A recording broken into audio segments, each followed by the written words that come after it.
خلاقیت میخوایم ببینیم چی هست چی نیست دیگه. اصلا میتونه چیزی نباشه مگه؟ وقتی که به خلقت مربوطه خلاقیت، یعنی ما یه سری چیزایی داریم که خارج از خلقت باشه؟ نداریم. پس خلاقیت همه چیزه. به کورنر محمد معتمدی خوش اومدی. من خودم خیلی وقتا مثلا به شوخی میگفتم چی کاره، میگفتم کلمه فروشم، کلمه میفروشم. محمد کپی رایتر و مدرس خلاقیته. اون کسی که خلاقیت آگاهانش دست خودشه میشه خلاق و الا همه خلاقن. امروز به کوزی کورنر اومده تا در مورد خلاقیت با هم گپ بزنیم. اسم این کار چیه؟ مهارت. یعنی این که ما مهارت خلاقیت داریم یا نداریم، یعنی میتونیم خلق رو مهار کنیم. ببینیم تعریف خلاقیت براش چیه. خلاقیت رو خیلی همتراز با ماجراجویی سفر ماجراجویی میبینم که به هر حال تو یه مقصدی رو در نظر میگیری ولی یهو که رفتی هم یه کوچه میبینی میپیچی توش. چرا داره میاد خلاقیت، خالق بودن و خلاق بودن رو تفکیک میکنه. فرق بین مخلوق و خالق چیه؟ فرق بین شدن و کردن. درسته. مخلوق داره میشه، من الان دارم خلق میشم. تو گفتگویی که داشتیم مروری کردیم تا ببینیم که کوزی کورنرش چیه. یه بالشت، یه دوشک کوچولو، یعنی جایی که میرم توش تمرین مراقبه میکنم. متوجه شدیم برای اینکه برسیم به خلاقیت و خلاقتر شدن داره در مورد در لحظه بودن صحبت میکنه. خودم رو به لحظه متصل نگه میدارم از طریق دم و بازدمم. داره از مراقبه میگه، از آگاهی میگه. گسترده ترین فضایی که درش وجود داری فضای آگاهیه. مشاهده میاد یکم این فضا رو حداقل محدودش میکنه به 5-6 تا حسی که داری. میگم 6 چون یه حس ششم هم داریم. و رسیدیم یک جایی که یک سری توضیحات رو در مورد کارگاه‌های خلاقیتش بهمون گفت. با نمیدانم شروع میکنیم و اصلا نمیدانم آغاز حرکته. علامت سوال بذار جلوی هر چیز، یه سری چیزا شروع میکنن به حرکت کردن. اگر این موضوعات براتون کنجکاوی برانگیزه دعوتتون میکنم با من و محمد معتمدی همراه باشید.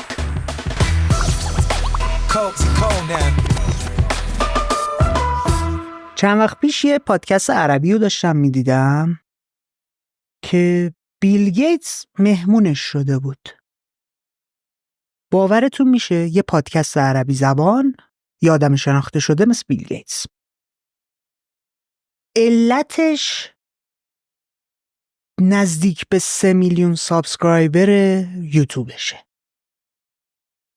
اگر شما هم مثل ما تشنه این هستید که ببینید آدم‌های سرشناس بین‌المللی، آدم‌های تاثیرگذار قرن 21 رابطه‌شون با خلاقیت چیه؟ کمک کنید کانال یوتیوب ما سابسکرایبراش بالا بره. هر چقدر این عدد بالاتر باشه امکان حضور چهره‌های بین‌المللی فراهم تره. ما از لحاظ کیفیت تولید تمام تلاش خودمون رو کردیم و می‌کنیم که استانداردهای بین‌المللی رو رعایت کنیم. شما هم لطف کنید با ملحق شدن به کامیونیتی ما کمک کنید که رشد و عدد و قدرت رسانه‌ایمون بالاتر بره. مرسی.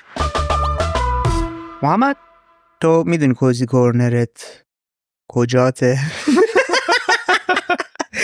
چه موقعی خلاق ترین حالت ممکن خودتی؟ ببین یک کوزی کورنر خیلی کورنر و خیلی کوزی دارم. خیلی کوزی هم حتی نمیشه بهش گفت، خیلی کورنره. اونم گوشه خلوته. خب یعنی جایی که میرم توش تمرین مراقبه میکنم. خب و اونجا جاییه که یه استودیو تور داری مثلا یه گوشه خونه یه جایی یه بالشت یه دوشک کوچولو. خب میری میشینی روش بعد چی کار میکنی؟ و میشینم تمرین مراقبه روزانه‌مو میکنم. خب نه میخوام بدونم توی اون تمرین مراقبه روزانه داری چی کار میکنی؟ دارم چی کار میکنم؟ دارم خودمو به لحظه متصل نگه میدارم از طریق دم و بازدمم. مراقبه از در مشاهده میاد. مشاهده آنچه که هست. خب مشاهده یعنی چی؟ مشاهده یعنی حداقل مداخله. اصلا هر وقت آدم بخواد بفهمه که داره مشاهده میکنه یا نه، میتونه ببینه مداخله داره میکنه یا نه. مثل تماشاچیای مثلا پینگ پونگ.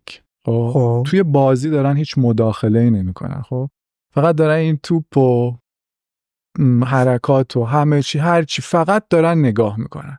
یه ورژن مداخلهش که بیشتر میشه یه بوق و سوتی هم میاد وسطش. خب یه ورژن مداخله که بیشتر میشه یه سنگ هم میپره وسط زمین. مداخله به حد اکثر که میرسه دیگه لخ میشن دیگه میدارن وسط زمین. خب ماجرا اینجاست که ما اینو در مورد مشاهده برای من 6 سال طول کشید فهمیدم که اصلا مشاهده میگفتن آقا در مراقبه مشاهده کن. خب این مشاهده یعنی چی؟ ابزرو یعنی چی؟ چجوریه؟ بعد آروم آروم متوجه شدم که همین مداخله حداقل و کلام ازش هست میشه. کلامم حتی یعنی من اگه تو رو مشاهده کنم تو ذهنم بگم که این چه موهای فری داره و اینجوری فرقش چرا از این رفته اون برای اینا، دارم حتی توی اون وضعیت حاضر باز مداخله میکنم. یعنی مشاهده میشه گفتش که آری از معنا و کلامم هست. یعنی وقتی من یه چیزی رو میبینم حتی اسمش هم نگم، حتی تحلیلی هم از نکنم، اونا مداخله است دیگه. یعنی دارم داخل لحظه میشم. بنابراین سخت‌ترین کار دنیاست. اول شخص داری میبینی، سوم شخص داری خودتو نظاره میکنی. ببین ما چون یه تمرین خیلی مهم داریم توی مثلا بچه‌هایی که یه سری مشکلات روان دارن که پزشکشون تراپیستشون ازشون میخواد که خودشون رو سوم شخص ببینن.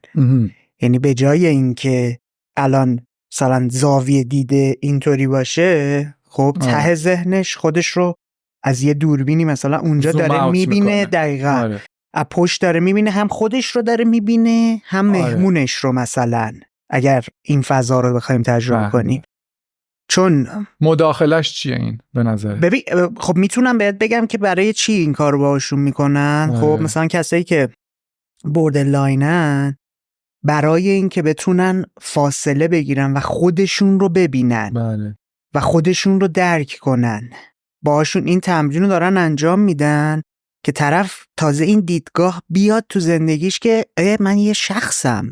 یه هویت فیزیکی مثلا دارم، یه هویت کلن جدی دارم، به عنوان یک انسان حضور دارم. خب خیلی هم تاثیرگذاره، چون باعث میشه که حواسشون به خودشون باشه، مراقب خودشون حتی باشن، تو تصمیم گیری ها مسئولیت رو برای خودشون بردارن. چون وقتی از این زاویه داره نگاه میکنه هیچ خودی نداره، همش دیگریه. حالا من اینطوری وارد زندگیش میشه. حالا میخوام ببینم، تو داری میگی که من مشاهده گری میبینم این مراقبه رو، زاویه خاصی داری؟ درونی مشاهدت، بیرونی، روی اتفاقاتیه که روی سلول بدنت داره میفته تجربه میکنی؟ آهان الان مثلا زیر ناخون انگشت کوچیکه پای چپم شروع کرد خارش مثلا، از این جنسه یا نه یه مدل دیگه است؟ خب بذار برات بگم، اون چیزی که میگی اون یه تکنیکه، یه تمرین زوم اوت خیلی وقتا به درد میخوره، اصلا کار میکنه. زوم این زوم اوت هر جفتش، بری ریز چی روی چیزی که اصلا عین اون چی، بیای بیرون که ارتباطشو با اطراف ببینی، حجمشو ببینی و همه این چیزا. مداخلش چیه؟ مداخلش تصوره، یعنی از در تصور میگذاری. همین الان ما بخوایم از زوم اوت کنیم بریم از بالا خودمون رو ببینیم، داریم همچنان محیط رو تصور میکنیم. خب و مشاهده ماجراش اینه که تصور و تکلم از آری از ایناست. مشاهده صرفا مطلق.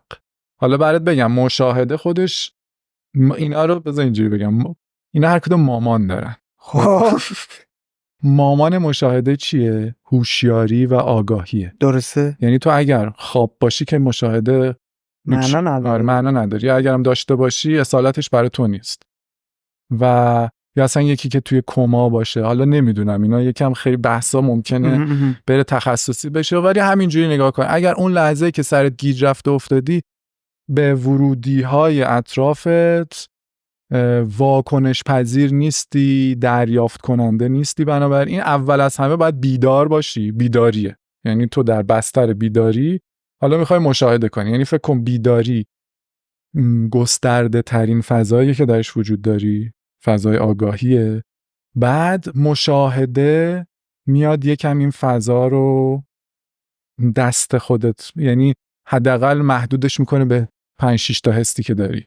میگم 6 چون یه حس شیشم هم داریم. خب و مرحله بعد چیه؟ بچه مشاهده چیه؟ توجهه. تو یکم دامنتو میاری روی یه چیز دیگه. اصلا همه چالش مراقبه اینه که یه سری کشمکش توجه ها و امیال وجود داره که برات سخت میشه که مثلا مشاهده و توجه تو فقط روی نفست نگه داری. به خودت میای میبینی که دستت پریده یه ور، به خودت میای میبینی که فکرت پریده یه ور، به خودت میای میبینی پات دوست داره بدوه بره تو آشپزخونه، در یخچال دستت باز کنه. میدونی هی میخواد از لحظه خارج شه که الان به مدد این موبایل و سمارت فون و همین چیزا تو اصلا اعتیاد پیدا کردی که خودتو از لحظه خارج کنی. سلف دیسترکشن.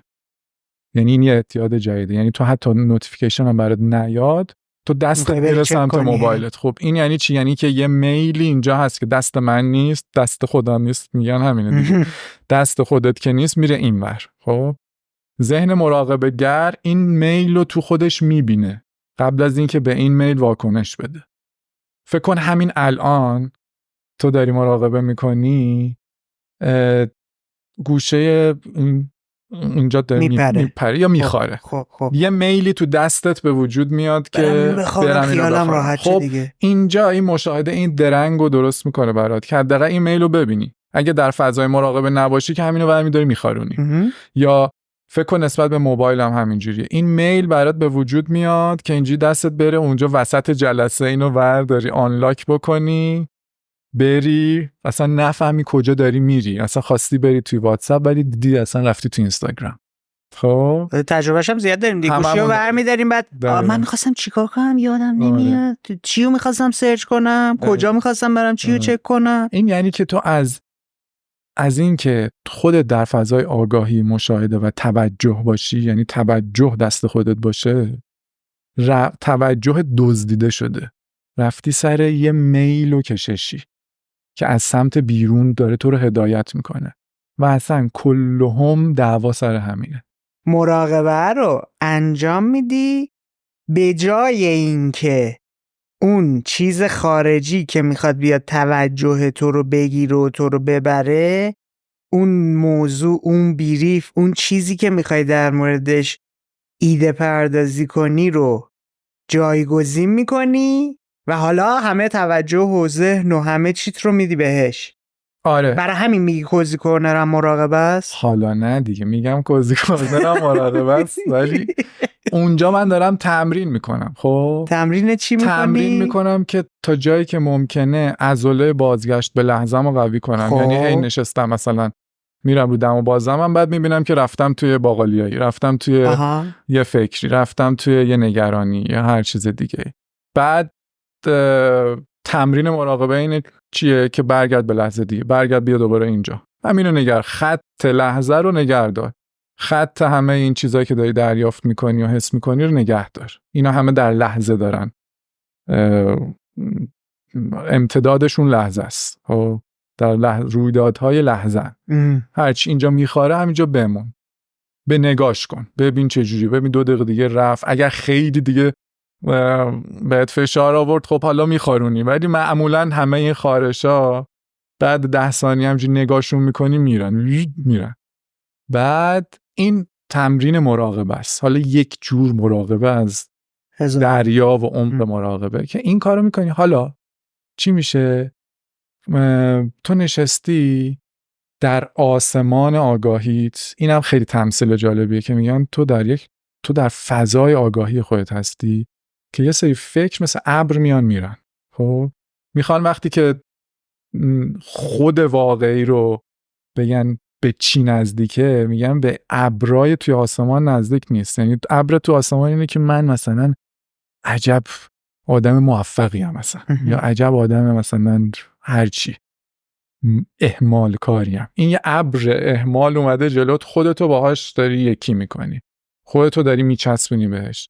ولی در اصل تو فضای آگاهی هستی که یه سری ابر داره میاد، یه روز میاد میگه که تو اهمال کاری، فردا میاد میگه تو چقدر حالا قراره تو رو برگردونه به فضای آگاهیت. خب تمرین مراقبه هی تمرین میکنی که به جای اینکه بچسبی به این ابره باهاش بری و نمیدونم لفت و لعابش بدی و هی میدونی از این ور اون ور مثلا بهش چیزای اضافه کنی، داستان سرایی کنی براش، همین چیز گفتگوی درون هست. گفتگوی درون یه سری ابره که داره میاد میره دیگه. یعنی بعد از نیم ساعت ازت بپرسن آقا نیم ساعت پیش تو کلت چیا بود، نمیتونی بگی. بعد تمام نگرانی‌ها، اضطراب‌ها همشون میتونن یه همچین چیزی باشن.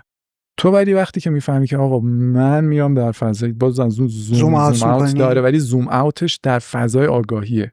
حالا کوزی کورنر من چجوری تبدیل شد به کوزی کورنر من؟ که برای من این ابرا مسائل زندگی هم میتونن باشن دیگه. فکر کن فردا همه چی میتونه باشه دیگه. آره فردا میخوای بری مهمونی، از الان یه ابری میاد میگه که اینو بپوشم یا اونو، بعد تصور میاد و هزار تا چیز میبینی از نفست رفتی.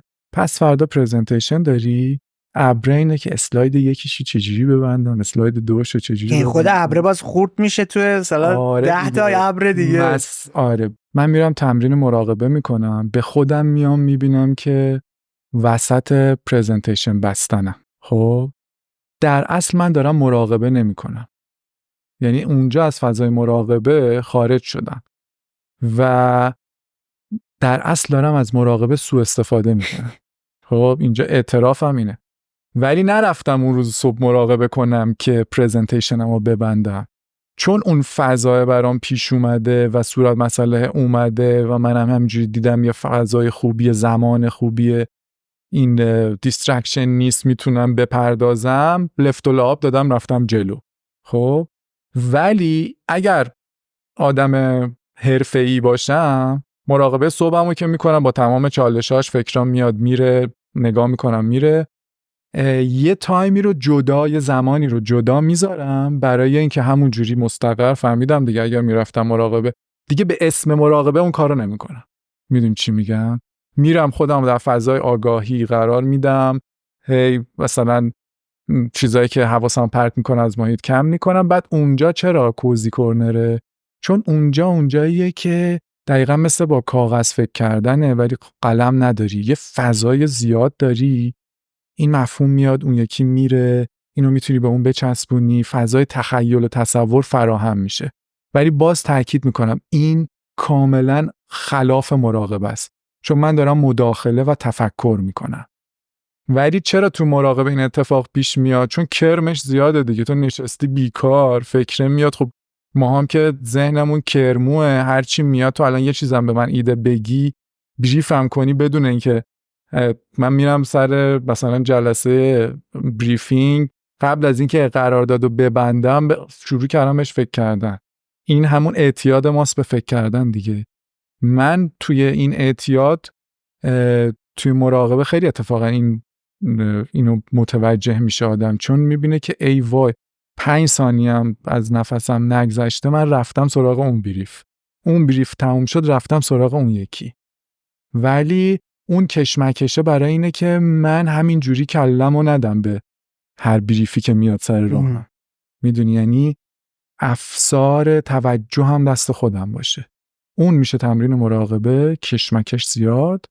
اگرم فهمیدم که توی یه نشستی، توی استقرایی، توی چشم بستنی، توی فضای آگاهی میتونم تفکر بهتری داشته باشم، 1 ساعت دیگه ای رو میرم برای با اسم تمرین تفکر و ایده پردازی شخصی به اون اختصاص میدم.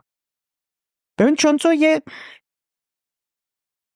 بخش اعظم کار کردنت با کلماته، به عنوان کسی که داری کپی رایتینگ انجام میدی، وربال اهمیت داره، بله لفاظی اهمیت داره. دوست دارم ببینم، چون برگشتی گفتی که مشابه اون مایند مپینگ رو نه روی کاغذ حالا ولی توی اون داری چیزی که واقعا داری تجربه میکنی اینطوریه که مثلا مایند مپینگ سه‌بعدی ایمرسیو داری تجربه میکنی، خودت رو داری تصور میکنی توی اون حالت، یهویی کلمه ها شروع میکنن تو بالون پاپ میکنن بوپ بوپ بوپ بوپ. این جنسیه یا نه؟ میخوام ببینم اتفاقی که واقعا داری تجربه میکنی توی اون مسیر خلاقه چه شکلیه. ببین شکلشو چجوری بگم، ولی در یک فضای اشرافه، در یک فضای اشراف مثل یک منظومه است که داره مثلا این مفهوم میاد اون یکی میره، این یکی وسط راه به اون یکی برخورد میکنه، یه چیزی رو از اون ور میداره، مثلا میرم یهو توی یه ریشه یه کلمه ای، بعد ریشه ازش جدا میشه. مثلا این کارو توی این کارگاه هم خیلی میکنم. مثلا میخوایم بریم سراغ خلاقیت، میریم میبینیم خب این از خلق میاد، خلق یهو باز میشه، خلاق داریم، مخلوق داریم، خلقت داریم. اگه برم سراغ خلقت چی میشه؟ میدونی یه سری چیز همینجوری داره دور هم میگرده. بعد توی این فضای کاتوره‌ای خیلی وقتا یه سری چیزا به هم برخورد میکنن، با هم ازدواج میکنن. میدونی خیلی اون رندوم و داستان تصادف توش هست. بصری داری میبینی اینا رو؟ نه اصلا نمیتونم، تصوری نیست، این رنگی نمیبینی. بذار اینطوری بگم، من میگم الان بهت بنفش.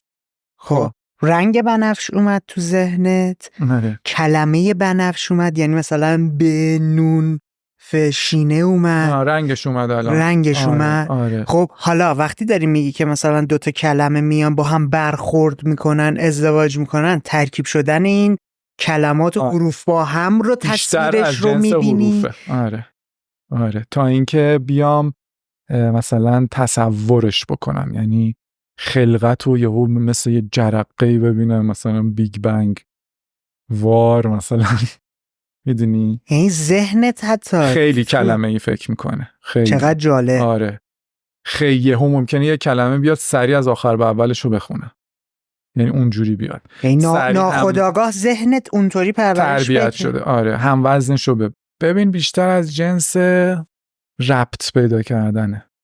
یعنی یه چیزی که میاد دقیقا مثل خود نقش ذهنی، یه مفهوم مرکزی که میاد دورش یه سری تداعی وجود داره. خب مثلا تو وقتی که میگی گردو، دورش چکش میاد، نمیدونم پوست خودش میاد. آره نمیدونم توی اون آب انداختن، سنجاب میاد، درکه میاد، نمیدونم گردو تازه، فال فروشه بغل فال میاد، اینا همش میاد کنارش. خب بعد یهو مثلا یه مسیر جدید پیدا میشه، مثلا همین فال که گفتی، خب فال یهو یه چهارراه خوبه دیگه، میدونی اصلا میتونه از بره اصلا ما رو ببر، اصلا فال از کجا اومد؟ یهو سوال با خودش میاد.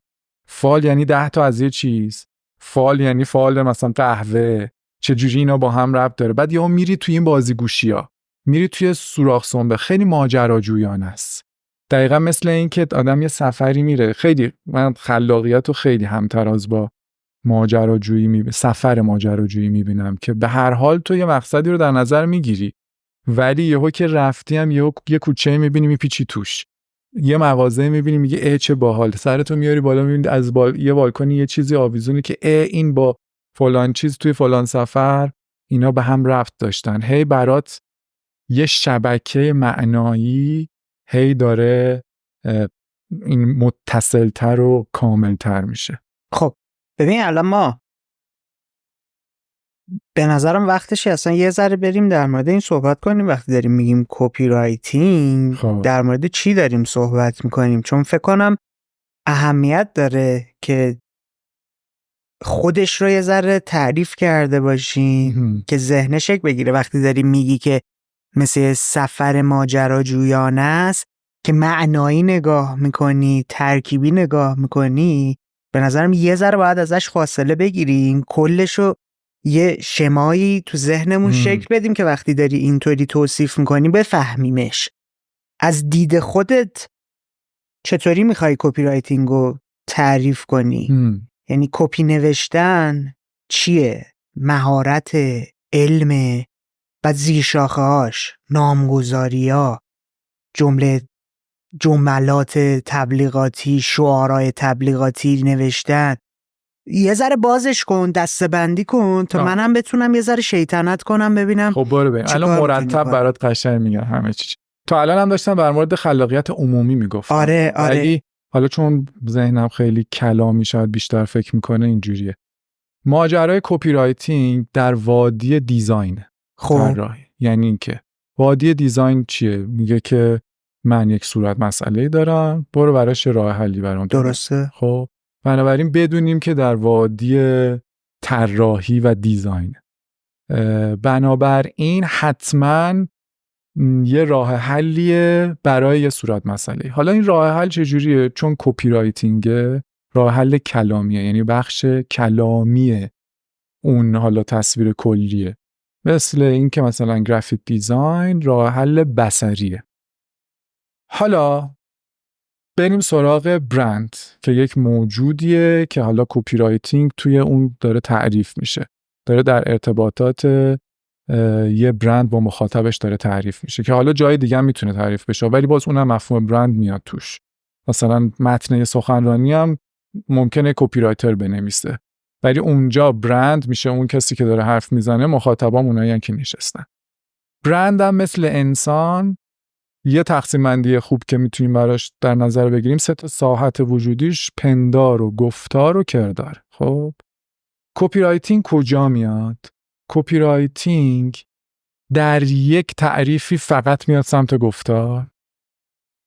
در تعریف من یا در وقتی که به نظرم یه کپی رایتر ارشد میشه، میره تمام بازه پندار و گفتار برند رو پوشش میده که این پندار برند چیه؟ اینه که آقا اصلا این برند چرا به وجود اومد؟ چه ارزشی داره؟ میدونی؟ چشماندازش چیه؟ چه روحیاتی داره؟ چه خصلتی داره؟ میدونی اینجا اونجاست که به هر حال ما در وادی کلام داریم فکر میکنیم. یعنی داری حتی میتونی میگه برای یک کپی رایتر ارکان جهت سازی برند اهمیت پیدا میکنه یا حتی یه لول عقب‌تره. اون اومده که این ارکان جهت ساز رو طراحی کنه. دقیقاً. آره اصلا کپی رایتر حرفه‌ای جاش از نقطه 0 برند، از -1 برند شروع میشه. یعنی اونجایی که در اتاق اون مدیران، صاحبان برند، هر کی اونایی که میخوان برند رو به دنیا بیارن نشسته، دارن همه حرف میزنن. کپی رایتر هم داره میپرسه که آقا جون این برندی که داره متولد میشه روی چه مفهومی داری میاریش بالا؟ چه دلیل وجودی داره؟ خب به هر حال ما باید اینو بنویسیمش چون به نوشتن ربط داره. کپی رایتر اونجا تازه میتونه جلسه رو به چالش بکشونه که آیا تو میگی من میخوام آدما رو رشد بدم یا ارتقا بدم؟ اینا 2 چیز مختلف. من میخوام آپگریدشون کنم یا الیویتشون کنم یا آپدیتش. اینا تفاوت. بعد طرف فکر میکنه خب پس اینا با هم چه فرقی دارن؟ توضیح میدی یا اصلا باز میکنی؟ همین الان میتونی فکر کنیم آقا آپگرید چه فرقی با آپدیت داره؟ چه فرقی با الیویت داره؟ نمیدونم همه این چیزا، چه میدونم تقویت چه فرقی داره مثلا با به ما مثلا زبان فارسی خب دامنه لغتش خیلی محدودتره نسبت به یه زبان انگلیسی که داری مثال میزنی. ابزار تو رو دستتو بسته تر میکنه موقع فکر کردن، موقع ارتباط برقرار کردن با مشتریت. اینجا چه راهکاری پیدا میکنی؟ اینجا 2 زبانه فکر میکنیم با هم. آره. جایی که ببین هنوز نرفتیم سراغ این که کلممون به عنوان یه خروجی، به عنوان یه کردار در بیاد بیرون، گفتار کردار. وقتی تو لایه پنداریم دیگه با هر چیزی، اصلا عربی فکر کن یکی میاد میگه آقا این معنی توی آلمانی یعنی مثلا رشد دادن کسی بدون اینکه مثلا با بال و پر دادن بهش، میدونی، یا اصلا میرسیم به بال و پر دادن به جای رشد دادن، میدونی، از یه تمثیلی استفاده میکنیم. اونجا برای ما مهم اینه که منظور معلوم بتونید بشه، ذهناتون از یه زاویه نگاه دقیقاً کنه به مسئله. و همه اینا در خدمت چیه؟ در خدمت یک پارچگی برنده که آقا جون از روز یک هممون یه حرف بزنیم، همون باز شه بره جلو. طرف اگر رسید به طراحی هویت بصری، اگه توی مفاهیم اولیه‌مون ما گسترش و پهناوری مسئلمون بود، مفهوممون بود، خب طرف دیزاینش یه جور دیگه انجام میده تا حرکت رو به بالا. اگه ناممون آخرش نقطه داشت با صامت تموم شد یه کار دیگه میشه، با مصوت تموم شد یه کار دیگه میشه، میدونی؟ همه اینا میاد دیگه میشن جزئیات ریز که از مفاهیم اولیه شروع میشه. یعنی همین جلسه که من صبح باشون بودم که 2 تا اسم مختلف بود، دقیقاً حرکت 2 تا اسم با هم فرق داشت. یکیشون که 2 تا مسیر متفاوت، حرکت کلامیشون فرق داشت. حالا نمیتونم بگم، فکر کن یکی از اسما گسترشه، یکی از اسما صعوده. خب اینا 2 تا یکی بالا، یکی افقیه، یکی عمودیه. خب این توی 1000 تا چیز میتونه تاثیر داشته باشه. 100%. و حتی توی روحیه بیزنسی هم میتونه تاثیر داشته باشه که آیا من دارم اینجوری سازمانم میرم سمت این که مثلا ولیوها رو پیدا کنم و بعد بر اساس اون فونداسیونی که با هم شروع میکنیم ساختن، آره. و توی ارتباطات همه میریم یک ارتباط دقیق مشخص تعریف شده میکنیم که روی یه جا وایسی. آره. و بعد حالا استارت میزنم از اسم گذاریه تا هر چیز دیگه‌ای که زیر مجموعه های گفتاری بتونیم اسمش رو بذاریم خلق کردن. آره دقیقاً. ولی بیخش که خب پس تو چند تا چیز رو باید بلد باشی برای اینکه بتونی این کارو بکنی. آره. یک، تسلط روی ادبیات داشته باشی. 2، به نظرم بیزنسرم باید بشناسی، بفهمی کلن علوم بیزنس منظورمه، مثلا MBA داشته باشی، DBA داشته باشی که با کل مفاهیم عمومی آشنایی داشته باشی. و 3، تو ارتباطات انسانی خیلی باید آدمی باشی که توانمند باشی، چون تو کارت چیه؟ داری میای تمام زینفا رو، حالا اگر هیئت مدیره است، اگر شرکان، اگر یه نفر، حتی ذهناشون رو همجهت میکنی. آره دقیقاً. یه بستری رو آماده میکنی که همه شروع کنیم با هم وایسیم به یه چیزی نگاه کنیم، نه اینکه من از اینجا دارم بهش نگاه میکنم تو از اونور میز داری بهش نگاه میکنی. برای همین این 3 تا به نظرم توی کاری که تو داری انجام میدی اهمیت پیدا میکنه. دیگه چه چیزایی فکر میکنی توی کار کپی رایتینگ اهمیت داره برای خود شخص تو، داره کمکت میکنه؟ ببین این 3 تا رو اگر بذاریم شالوده کار دیگه، بعد میریم دیگه یکم توی از لایه پندار که میریم گفتار، حالا دیگه چگونگی. حالا من مثلا دارم در مورد صعود در یک برندی حرف میزنم، چگونه بگم اینو؟ یعنی این که بگم از چه کلامی استفاده کنم، از چه لحنی بگم، بالا بگم چسبیدیم به سقف، نمیدونم بگم آسمون. این منو میدونی کجا انداخت این صحبته؟ منو وصل کرد به اون جایی که گفتی شروع میکنه ابرا اومدن و من هی شروع میکنم سوال پرسیدن، تبدیل میشه به یه سفری ماجراجویانه که از اینجا میپیچم اینجا، آها حالا میتونم اینطوری برم، حالا میپیچم از اینجا میرم، حالا اون کارو میکنم. الان متوجه این شدم که در برخورد حالا شروع میکنی هی مسیر سازی میکنی. آره. و از یه سری تکنیک‌ها استفاده میکنی دیگه. اونجاست که مثلا خلاقیت کلامی، بازی با چیزایی که مثلا فکر کن تو متمرکز روی کلامه، خیلی متمرکز روی کلام، یعنی اونجایی که فکر کن مثلا دیگه همه این کارا رو کردی، پایه‌های برند رو گذاشتی، وارد وادی تبلیغات شدی. الان اصلا یه کمپین تبلیغاتی داره تعریف میشه که یه دونه بیلبورد میخواد یا هر چیزی که تو براش یه دونه عنوان، هدلاین طراحی کنی که اصلا کار اون هدلاین اینه که توی 20 ثانیه اول طرف و توجه جلب کنه. خب اونو باید مثلا از یه تکنیکی استفاده کنی که جلب توجه کن باشه، که من در این مسیر حرفه‌ایم همش دارم از اون بخش حذر میکنم، بیشتر خودمو آوردم به سمت هسته اصلی برند. و یعنی آره، یعنی خیلی دوست دارم مفاهیم اولیه رو کمک کنم اون برند بذاره بالا که اصلا بعدها نیازی هم به اون جلب توجه منو بخر نداشته باشه. برای همین با مراقبه استارت میزنی فکر کنم. بذار اینطوری بگم مراقبه رو داخلی نکنیم. تو گفتی کوزی کورنرت کجاست؟ نه بذار روی چون تاثیر داره روی مدل فکر کردن. آره بذار بگم من خودش وادی. آره بذار بگم چجوری دارم میگم. به ما وقتی میایم تکنیکی باهاش برخورد میکنیم از جنس ماشینی میشه، یعنی معلومه برنامه ریزی شده است، چارچوب داره، قراره اینطوری بریم، این مدلی فکر کنیم، حتی ممکنه جلسه تقسیم بندی زمانی داشته، همه چی فرموله است. آره. خب ولی اون جنسی که تو داشتی میگفتی من خودم رو وصل میکنم به لحظه و وای میستم ببینم خود اون چه اتفاقی میفته، تو دیگه ماشینی نیستی، کاملا هر بار خودت رو توی یه موقعیتی قرار میدی. آره. که متفاوته. دقیقاً. برای همین میگم اون حالت مراقبه ای. حالا یه اسم براش پیدا کن دیگه. آره.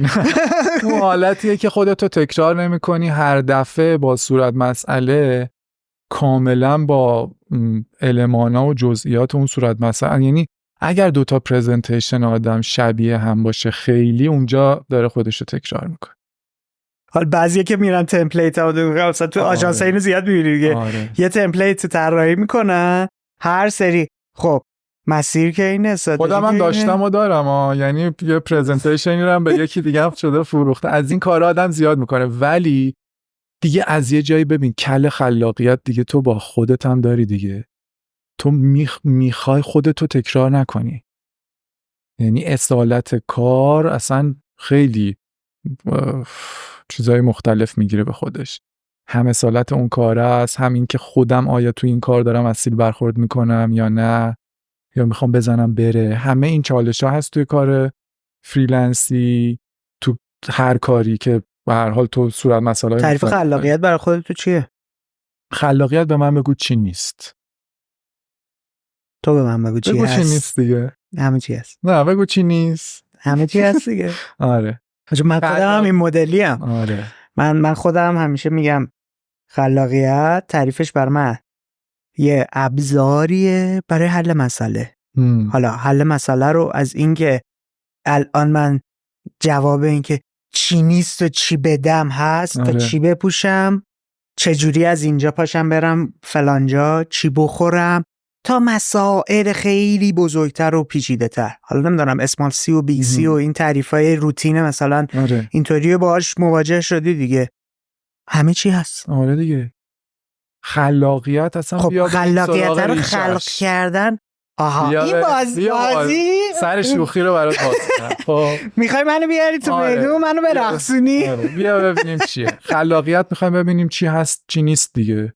اصلا میتونه چیزی نباشه مگه؟ خلاقیت دیگه. وقتی که به خلقت مربوطه خلاقیت، یعنی ما یه سری چیزایی داریم که خارج از خلقت باشه نداریم. پس خلاقیت همه چیزه و همه چیز حالا میشه باز کرد. چون خلاقیت من مثلا میشه گفت در بیزنس چجوریه، در ما چون نسبت به خودمون و حضورمون آگاهی داریم حالا خلاقیت همه چیمون میشه. ممکنه اگر آگاهی نداشتیم عطسه میکردی یه ویروس جدید ازت خارج میشد خلاقیت. یا یه بلبلی هستی سر یه شاخه‌ای نمیفهمیدی که هیچ کدوم اینا رو نمیتونستی درک کنی. ولی خلاقیت داره صورت میگیره یا نه؟ یعنی در امتداد خلقت هستی یا نه؟ آره. در امتداد خلقت بودن میتونه خلاقیت محسوب بشه. خب پس میتونیم اینطوری بگیم که هر کی هست، هر کی و هر چی هست خلاقه. آره. بیا بریم سراغ مامانش، یه بازی دیگه ای بکنیم. مامان خلاقیت فهم می‌کنید چیه؟ یعنی خلقه چه مفهومی گنده تر روش میتونه وایسه؟ مثلا میتونه نیستی یا هستی، حداقل نیستی و هستی از اون زاویه ذهن من میره اونطوری، نیستی هستی. اگر بگیریم غیره چی؟ تغییر. هر چیزی تغییر میکنه آیا یه ردی از خلاقیت داره یا نداره؟ خب داره. یکی از چیزایی که همش داره تغییر میکنه چیه؟ اون لحظه است. زمانه. لحظه زمان هر لحظه داره تغییر میکنه، هر چیزی هم که توشه که ماشاءالله هممونیم داره باهاش تغییر میکنه. بنابراین هر چیزی که ردی از لحظه داشته باشه هر لحظه هم نوع دیگه. بله. خلاقیت هم که همه میگن یعنی یه چیز نو. خب این الان نسبت به لحظه پیش درسته که چیز عجیب غریبی نشده این بادومه، ولی یه ثانیه حداقل یه سری سلولا شاید مردن از بین رفت، یه تغییری کرده. بنابراین خیلی ریشه‌ای بخوایم نگاه کنیم خلاقیت از تغییر میاد. یعنی یه چیزی که تا الان بوده لحظه بعد یه چیز دیگه است که اینو میشه به آغاز خلقت هم ربطش داد. اصلا آغاز خلقت که کسی نمیدونه چیه، خب ولی هر چی بوده میدونیم که ثانیه قبلش یه چیز دیگه بوده و میتونه اینو ربط بدیم به گوشی تلفن. تا اون لحظه همشون دکمه داشتن، از اون لحظه بعد دیگه دکمه آیفون زد رو میز. آره. یعنی یک غیرایی شد، یه تغییری شد. بنابراین حالا یه سری خب ما من یه سوالی پیش اومد. بگو. تو داری میگی که ما چون موجوداتی هستیم که هستیمون وابسته به زمانه و زمان دائم داره تغییر میکنه، دائم در حال خلق کردن و خلق شدن مجددیم، یک باره، دو باره، 100 باره، میلیون باره. آره خلق شدن کردن. حالا یه جای مسئله خب وایسا، نه خلقم داری میکنی دیگه، چون تو یه اثر پیرامونی هم داری دیگه. آره. خب من اومدم زمان عوض شد، الان اینجام، اینو اینطوری کردم، اینو خلق کردم دیگه. اینو تغییر دادم. خب آره. پس ما میتونیم این مدلی بگیم که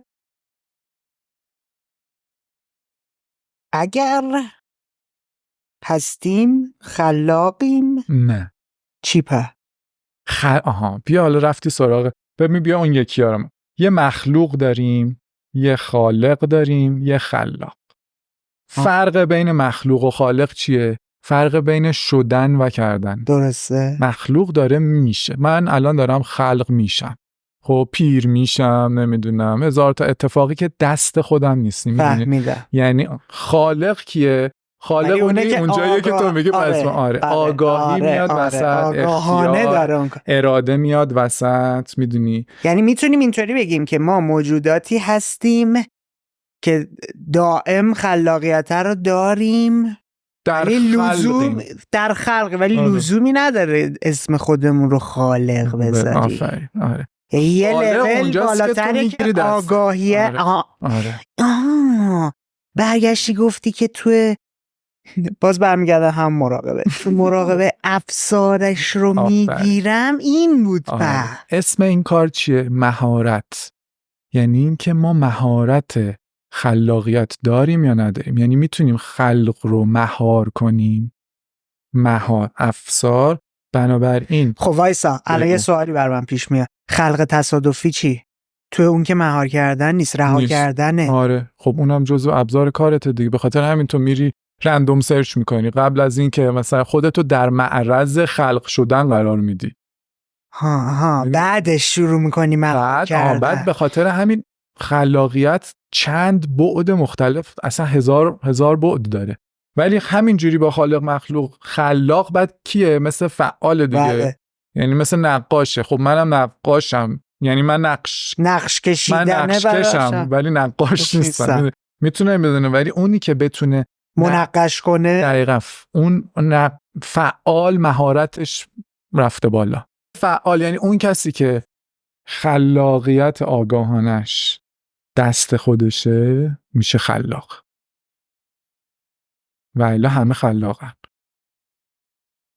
یعنی که نه فقط دست خودش هم باشه هم نیست، یه چیزی هم اون وسط اشاره ریزی بهش کردی، مهارته دیگه. گفتی که دست خودش یعنی مهارت دیگه، مهار در مهار خودشه. یه ذره لول اپ و یه ذره سینیوریتی، یه سری چیزای این مدلی تو ذهن من بود وقتی داشتی میگفتی که صرفاً تصادفی هم اوکی، تو ممکنه یه چیزی رو خلق کنی و خوبم در بیاد تو اون مهار کردن جوابم بده، ولی باز این تو رو توی اون موقعیت قرار نمیده که اسمت خلاق باشه. وقتی بتونی یک باره و 2 باره و 100 باره این کار رو انجام بدی اسمت خلاق میشه. بتونی پروژه بگیری ددلاین برات بذارن، میدونی همینجوری.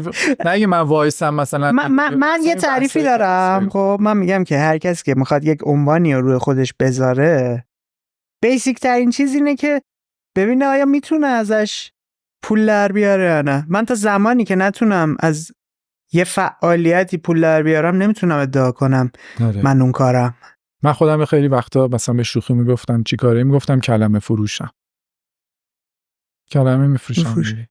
یه چیز دیگه هم در مورد این ماجرای خلاقیت بگم که اینم با ذهنمون رو مرتب میکنه. خلاقیت 2 جور داریم، یه دونه یاد گرفتنی داریم، یه دونه فراموش نکردنی. بازش میکنی که من بفهمم؟ یعنی یه چیزی رو نباید از یادمون بره، خلاقیتمون، که این احتمالاً تا الان خودت خیلی بازش کردی، که همون خلاقی یکی از موجودات خلاق زمانه کیه؟ کودک. تمام تکنیکای خلاقیت، 80% تکنیکای خلاقیت رو یه بچه داره انجام میده. پرسشگری، جستجوگری، بی‌معنیش کن، بساز، خراب کن، پاره کن، مهم نباشه امتحان کن، آزمون، خطا، همه چی. بی‌پروایی، شهامت، شجاعت، تمام اینایی که همش میگیم در مورد کلید واژه هایی که دور خلاقیت هست، ما در کودکی داشتیم. بله. بنابراین ما برای اینکه خلاق تر باشیم 2 تا وظیفه اصلی میتونه برای گردن راست و چپ، دوش راست و چپ قرار بگیری. یکی این که کودک باش. کودک یادت نره. پرسشگری کودک یادت نره مساویه با پرسشگری یادت نره فلان فلان فلان. یکی این که یه سری چیزا رو یاد بگیریم دیگه، میدونی اینجاست که این بهش میگم خلاقیت. گفتی فراموش نکنیم. خب این ورش یاد بگیریم، از یاد ندیم، یاد بگیریم. آره، یعنی این بتونیم این تعادل رو داشته باشیم. یه سریا خیلی میچسبن به اون ماجرای بیچارچوبیه، میدونی. باز اینو میشه تقسیم بندی کرد. یه خلاقیتی که نیاز به چارچوب، مهارت، یادگیری، تحلیل، قضاوت، سنجش. اصلا تو به این باور داری این که میگن out of box فکر کن؟ وجود خارجی داره. شعار میز که میدونی چیه؟ برند میز thinking in the box. من اتفاقا به نظرم یعنی یه تعریفی که از خلاقیت دارم و حالا کپی رایتینگ اینه که فکر کردن و نوشتن خارج از چارچوب ولی درون چارچوب. آفرین. اصلا ما چیزی به عنوان خارج از جعبه فکر کردن نداریم. تو باید بیای جعبت رو بزرگتر کنی. حالا من میگم جعبه رو باید بشناسی. سایز جعبه، ببین بهترین برای اینکه بتونی بزرگ کنی باید بشناسیش. بهترین مثالش میدونی چیه؟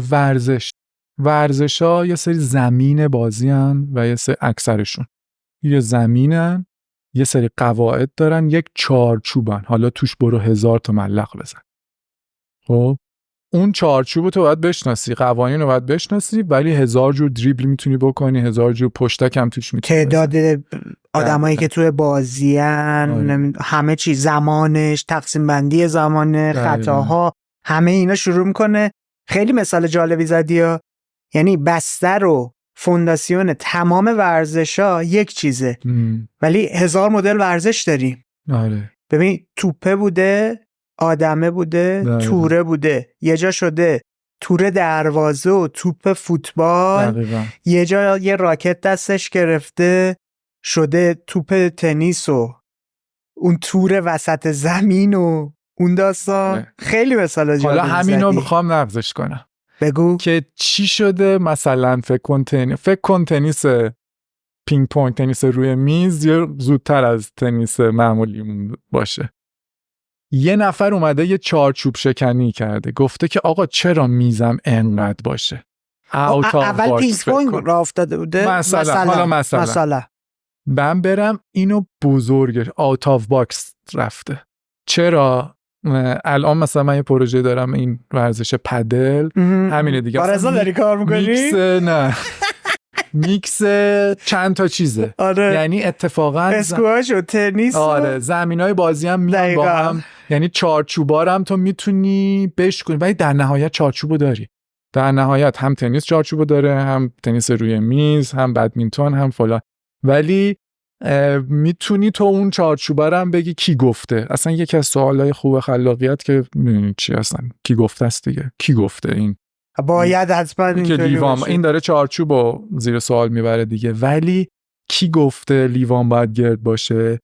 توی حرفش هم هست که گردی لیوان دیده، چارچوبو شناخته. حالا میام ازش بیرون، بعد میبینه که خب وقتی که مثلا زوزنقه بسازه خب کار نمیکنه، توی کاربردش میاد پایین، یه چیزی فدا یه چیز دیگه میشه، اونجا منطق میاد وسط، تحلیل میاد وسط، آخرش گرد درست میکنه دوباره، ولی یه گرده یکم بیزبیتر.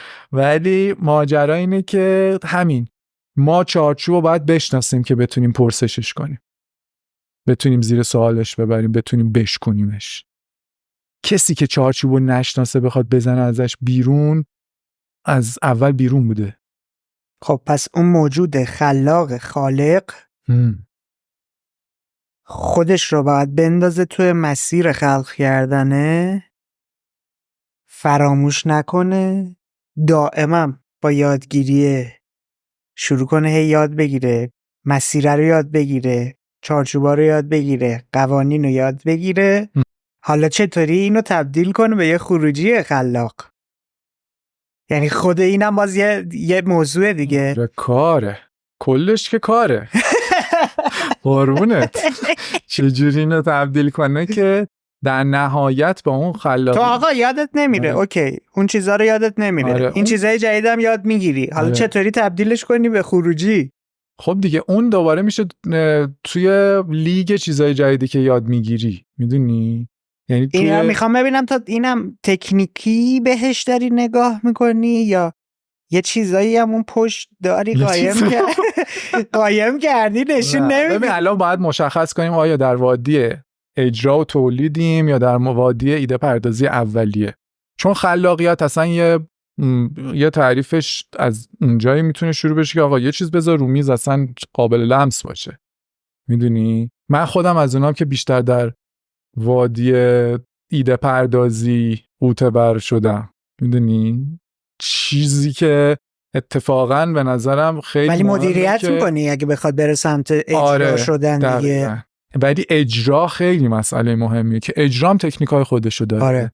که اونم دیگه میره دوباره وادی طراحی و دیزاین دیگه. اصلا از چه ماده استفاده کنیم، از چه تکنیکی استفاده کنیم، اونا خودش ایده پردازی‌های ریز توی خودش داره. بودجه‌مون چقدر، همه اینا داره تعیین میکنه که چه مسیری رو پیش بری دیگه. دقیقاً. ولی این تقسیم بندیه که یه چیزایی که توی خودمون داشتیم هی روش اومده، پوسته های اجتماعی، باور، وضع مدرسه، جورایی که هی ما رو شکل دادن که از اون پرسشگریه، از نمیدونم یاغیگریه، از اونا هی دیدید توی نظام آموزشی خیلی این اتفاق افتاده دیگه. کلی تد و این چیزان در موردش هست که اون خلاقیتی که هست، کن رابینسون، که اون خلاقیتی که هست هی ما نیم اینجوری پر و بالش رو دقیقا بچینیم، پر و بال رو بدیم. خب پر و بال دادنم تا یه حدیه، ولی بعد پرواز و نمیدونم پشتک و اینا رو باید یاد بگیره دیگه. میدونی پر و بال داشته باشی بلند شی، یاد بگیره یا یاد بدن بهش. آره دیگه اون یاد نکته میدونی چیه دیگه، خودش بره خودآموزی تو مسیر یاد بگیره یا اینکه خودش بره خودآموزی تو مسیر یاد بگیره. یعنی این اصلا اون جاییه که مسئولیت پذیری، آزادی میاد وسط. منو تصحیح کن اگر اشتباه دارم میگم. داری میگی که خلاقیت یه چیزیه که هست، همه آدم ها هم باش، همه موجودات، نه تنها همه توشیم. همه توشیم. آره. سر کله داریم باهاش میزنیم و رابطه داریم و تجربهش میکنیم.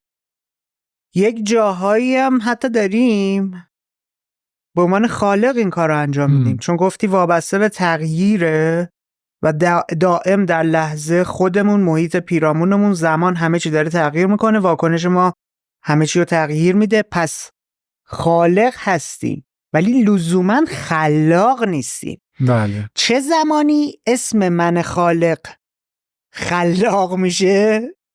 پدر آدم ها رو دارین در میاریم با این بازی کلامی. نه همین آخه مرتب میشه دیگه. آره میره جلو. زمانیه که 2 مهارت رو کنار خودمون قرار داده باشیم، فراموش نکنیم، یاد بگیریم بشکنه کار نکرد، یاد بگیریم و بیایم هی تکرارش کنیم و هی لول اپش کنیم، هی خودمون رو توش بهتر کنیم، تازه اسممون بشه آدم خلاق. تازه خلاق در چی؟ من الان در رابطه خلاق نیستم، در کار ممکنه خلاق باشم، در آشپزی خلاق نباشم، اونقدر در زندگی چی؟ در زندگی یهو میبینی که در کل میبینم که در زندگی فقط توی 2-3 مورد خلاق بودم.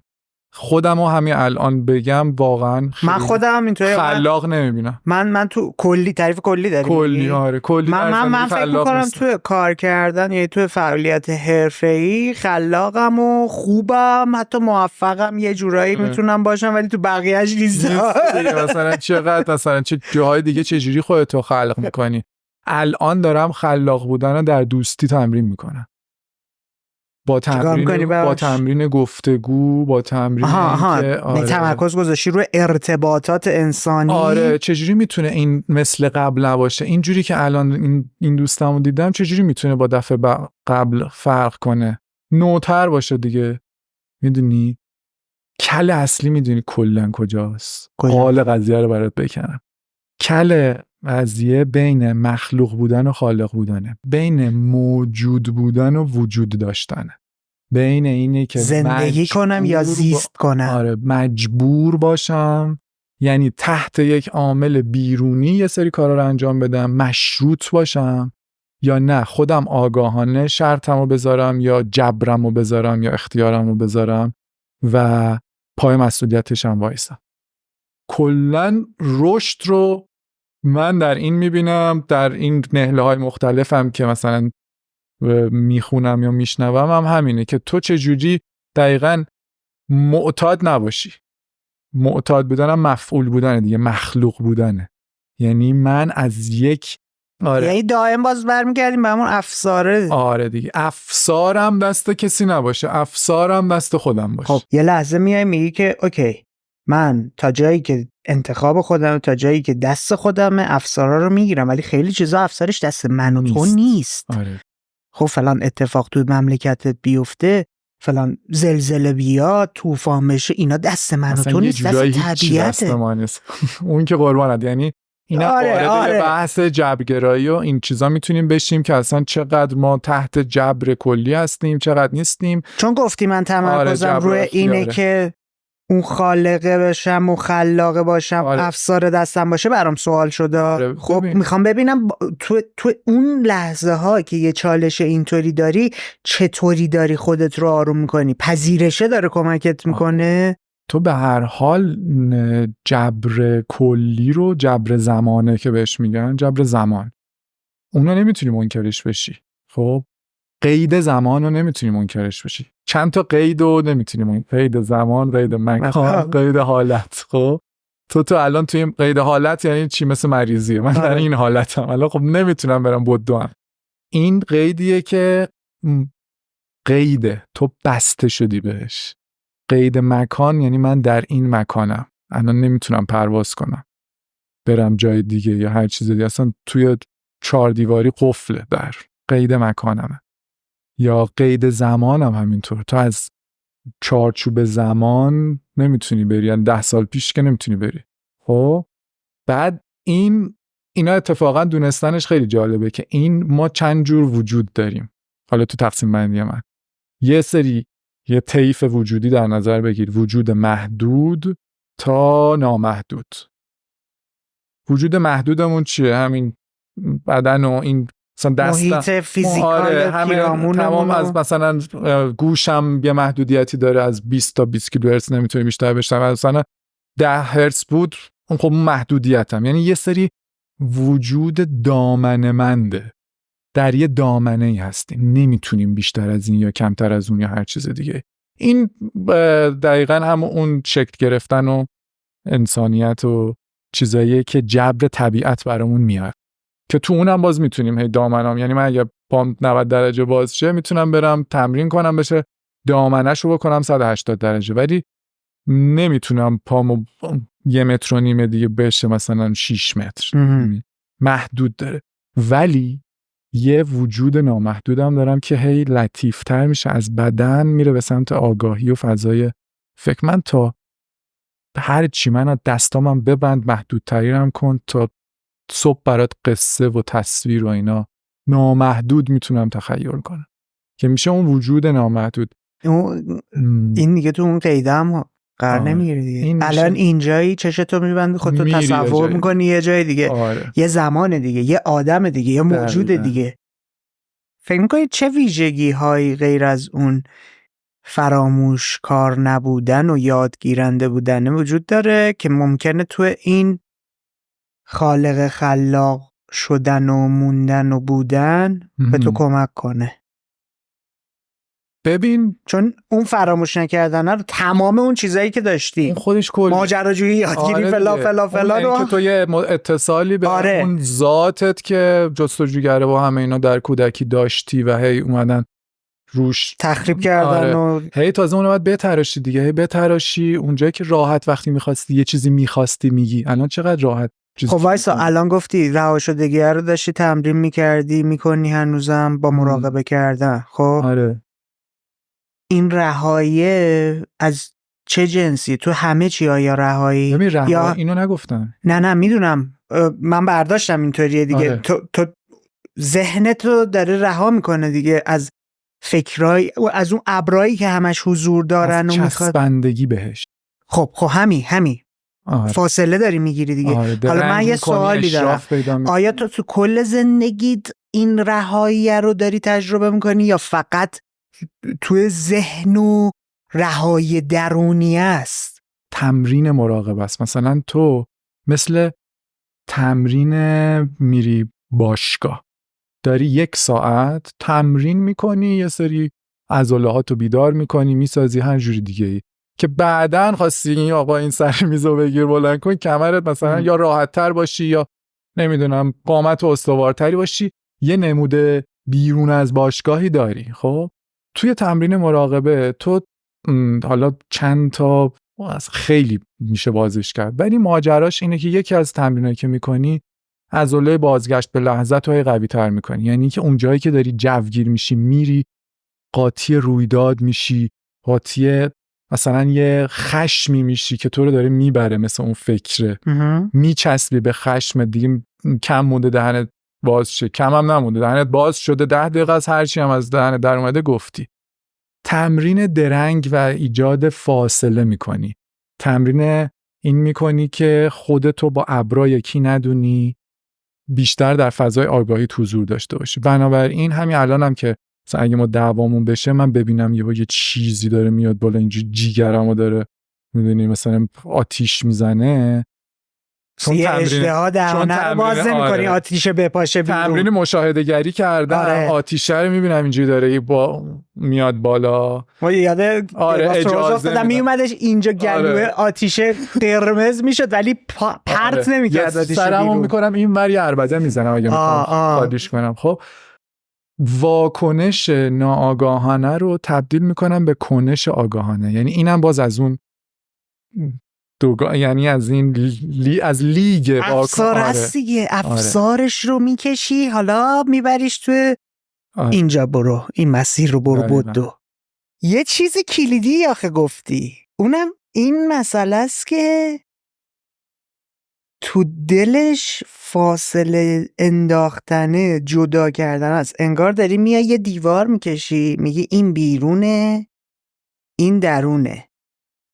خب من نباید بذارم این اتفاقات بیرون باعث این بشه که درون من یک چیزی افسار گسیخته برای خودش کاری کنه. آره. تو مواجهت با همه چیز بیرونی اینه که از درون بهش نگاه میکنی؟ نه بذار این توی جلوی یه چیزی رو نمیتونی بگیری. انسان چیه؟ یک انسان تابع. ما اصلا هر موجود تابعه. تابع چی؟ تابع محیط. اصلا تو نمیتونی تأثیر محیط رو روی خودت اصلا منکرش بشی. نمیشه. هوا گرم میشه عرق میکنی. اصلا ما در اصل، من تصویری برات بگم اینجوری، فکر کن تو یه ژله‌ایه که توش یه پسته‌ای هست. خب تو اون پسته، یه پسته‌ای که توی یه ژله‌ای داری میری، آره داری همش، اصلا همه چی در نهایت یه ژله است. میدونی همش یه کیکه، همه واقعیت یه کیکه. خب ماجرا اینه که همه چی به هم مرتبطه. همه چی ماکسیموم با یه قشایی اینا با هم در یک مرزی هن. با یه قشا ماکسیمومش. تازه اونم نه دیگه، اصلا هزار تا چیز میاد تو پوستت، از پوستت میره. یعنی همش تو اصلا درون و بیرون. یه سوالی که میتونیم الان بندازم وسط در موردش، اصلا درون کجاست بیرون کجاست؟ میدونی تحالت درونته یا بیرونته؟ چون درون بدنته، درون بدنه ولی درون آگاهی من نیست که همون. تو که تحالتو میتونی تکون بدی؟ نه. تعریف من برات چیه؟ من آگاهی، فقط آگاهی است. آره. فضای آگاه، یعنی بعد بقیه چیزا روش سوار شده یا متبلور شده. یعنی فضای آگاهی بدن گرفته این شکلی شده، کلام میگیره این شکلی میشه. بنابراین درون و بیرون خیلی بحث جالبیه. آیا از دسترسیه؟ آیا از خودآگاه ناخودآگاهه؟ الان این یه چیز برات میفرستم، extended mind، که اصلا ذهن مرزش کجاست. یه رفیق داری توی استرالیا، آیا ذهنت توی این اتاق توی اصلا ذهن کجاست؟ همه فکر می‌کنن ذهن مغزه. ذهن تا نوک انگشت پات حداقل هست، یعنی تا تمام مرز بدنت که هست. اگه مکتوبش کرده باشی چی؟ هست. اگه دلت برای رفیق تنگ شده باشه 1000 سال پیش مردی ولی الان متن رو منه چی؟ همون دیگه. برو بریم. میکشه اکستنشن دقیقاً میره. بنابراین درون بیرون محیط محاط اینا خیلی. خب تو وقتی میگی خلاقیت ارتباط مستقیم با آگاهی داره، بله، حالا خلاقیت رو کجای این بازی داری میندازی؟ از آگاهی وقتی چون داریم در مورد درونم حرف می‌زنیم، همه رو داری زیر سوال میبری دیگه. حالا یه فضای آگاه داریم، یه فضای ناآگاه. حداقل من تقسیم بندیم اینجوریه. تو خود اون آگاهیه باز دوباره حداقل من الان از یه چیزای آگاه هم، از یه چیزای آگاه نیستم. به چیزایی که آگاه هم میتونم شاید یه مداخله هایی داشته باشم. مثلا الان اگر به این فضا آگاه هم، به این که این مکالمه داره چجوری پیش میره، این که دستم کجاست، زبونم داره چجوری میچرخه، میتونم توی این فضای آگاهیم کلام خودم رو جاری کنم. میدونی میتونم حرف بزنم، مداخله میتونم داشته باشم. اصلا یا همین محیطی که هست، به هر حال به خاطر قوه هایی که دارم، قوام خیلی باحاله. قوه تخیل دارم، بنابراین تخیل میکنم. زور دارم، میتونم این یه مداخله انجام بدم، اینو تداخل کنم در زمان حال. خب این میشه در فضای آگاهی من و این به من آزادی میده، با خودش مسئولیت هم میاره. تمام اینا. غیر از این هرچی هست چجوری میتونم اصالتش رو به خودم نسبت بدم؟ خب توی خلاقیت هم همینه. من اونجایی که مداد رو میگیرم، خودکار قلم دستم، کلمات رو مینویسم، اینو به اون ربط میدم، این خط رو میکشم، فکرم رو میام جوهری میکنم، جوهرمند میکنم، اینا دارم تداخل توی این صفحه سفید انجام میدم. بنابراین اصالتش حداقل تا اینجا دست منه. با یه رفیقم صحبت الان میکنم. تو اومدی اینجا، من و تو با هم نشستیم داریم گپ میزنیم، پا میشی میری، ممکنه تا آخر عمرم همدیگه رو نبینیم. خب این گفتگو ما یه اتفاق و یه تجربه زیسته‌ای داره به من اضافه میکنه دیگه. بله.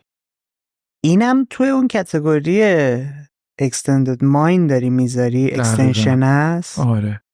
من در باعث یه خلقی در تو شدم، آره. تو در باعث خلقی من در من شدی و اصلا یه خلقی صورت گرفت. اصلا من نمیدونم کجاهاش باعث چی شده. اصلا مفید و غیر مفید نمیتونم فاکتور کنم. همون غیره‌ای که گفتی دیگه. آره تغییر کرده اصلا این. حالا باز به اون من تا قبل از اینکه تو بیای روبرون بشینی یه موجود دیگه‌ام، آره. پا میشی میری یه موجود دیگه‌ام. آره گردو بخوری یه موجود دیگه. یعنی اونقدر خلقت همینه دیگه. خلقت و حالیش اینه یه سری خلق داره همینجوری صورت میگیره توش. حالا یه سریاشو ما میایم انسانیم، شاخیم، میگیم خودآگاهیم، اراده داریم، فلان، میزنیم سند به نام خودمون. ولی در نهایت اونقدرم سند به نام خودم نیست. این کلمه هرم من یه جایی یاد گرفتم، میدونی نمیشه ردیابی کرد که این اعتبارش به کی میرسه. در نهایت میگن everything is a remix. نمیدونم تو همون تئوریه رو دوست داری؟ به هر حال اینجوریه دیگه. تهش تو نمیتونی بگی که فرگوسن بود دیگه، طرف اومده بود گفته بود دیگه. من خوشم میاد ازش. آره ولی تو تا اونجایی که اختیار داشتی تونستی مداخله کنی و مسئولیتشو میپذیری. یعنی اینو من تا این مسئولیت کجا قرار میگیره؟ چون یعنی از اون کلید واژه‌ای بودش که فکر کنم دفعه 4م 5م داری چون آزادی و مسئولیت موازی با هم میرن جلو.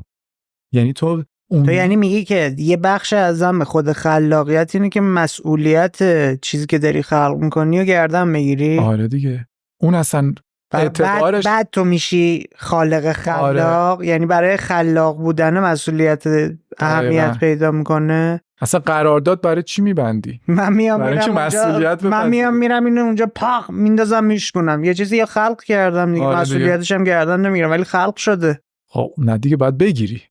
چرا؟ تو نمیگیری ولی مسئولیتش گردن تو هست. چون میان میتونن به تو بگن فهمیدم. این که تو نمیگیری که اصلا میشه ماجرای مسئولیت گریزی که هممون قربان. نه من از اون زاویه داشتم نگاه می‌کردم. گردن نگرفتن هست. گردن نگرفتن رو داشتم می‌دیدم. ولی مسئولیت هست. درست من نبودم دستم بود. آره.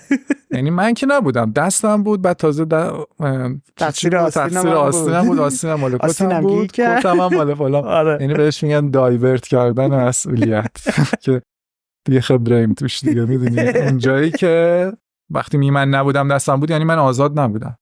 خب با خلق کردنه آره داستان شد. آره جالبم شد. ماما تو به بچه‌هایی که باشون داری کار میکنی چی داری اضافه میکنی که خلاق تر بشن؟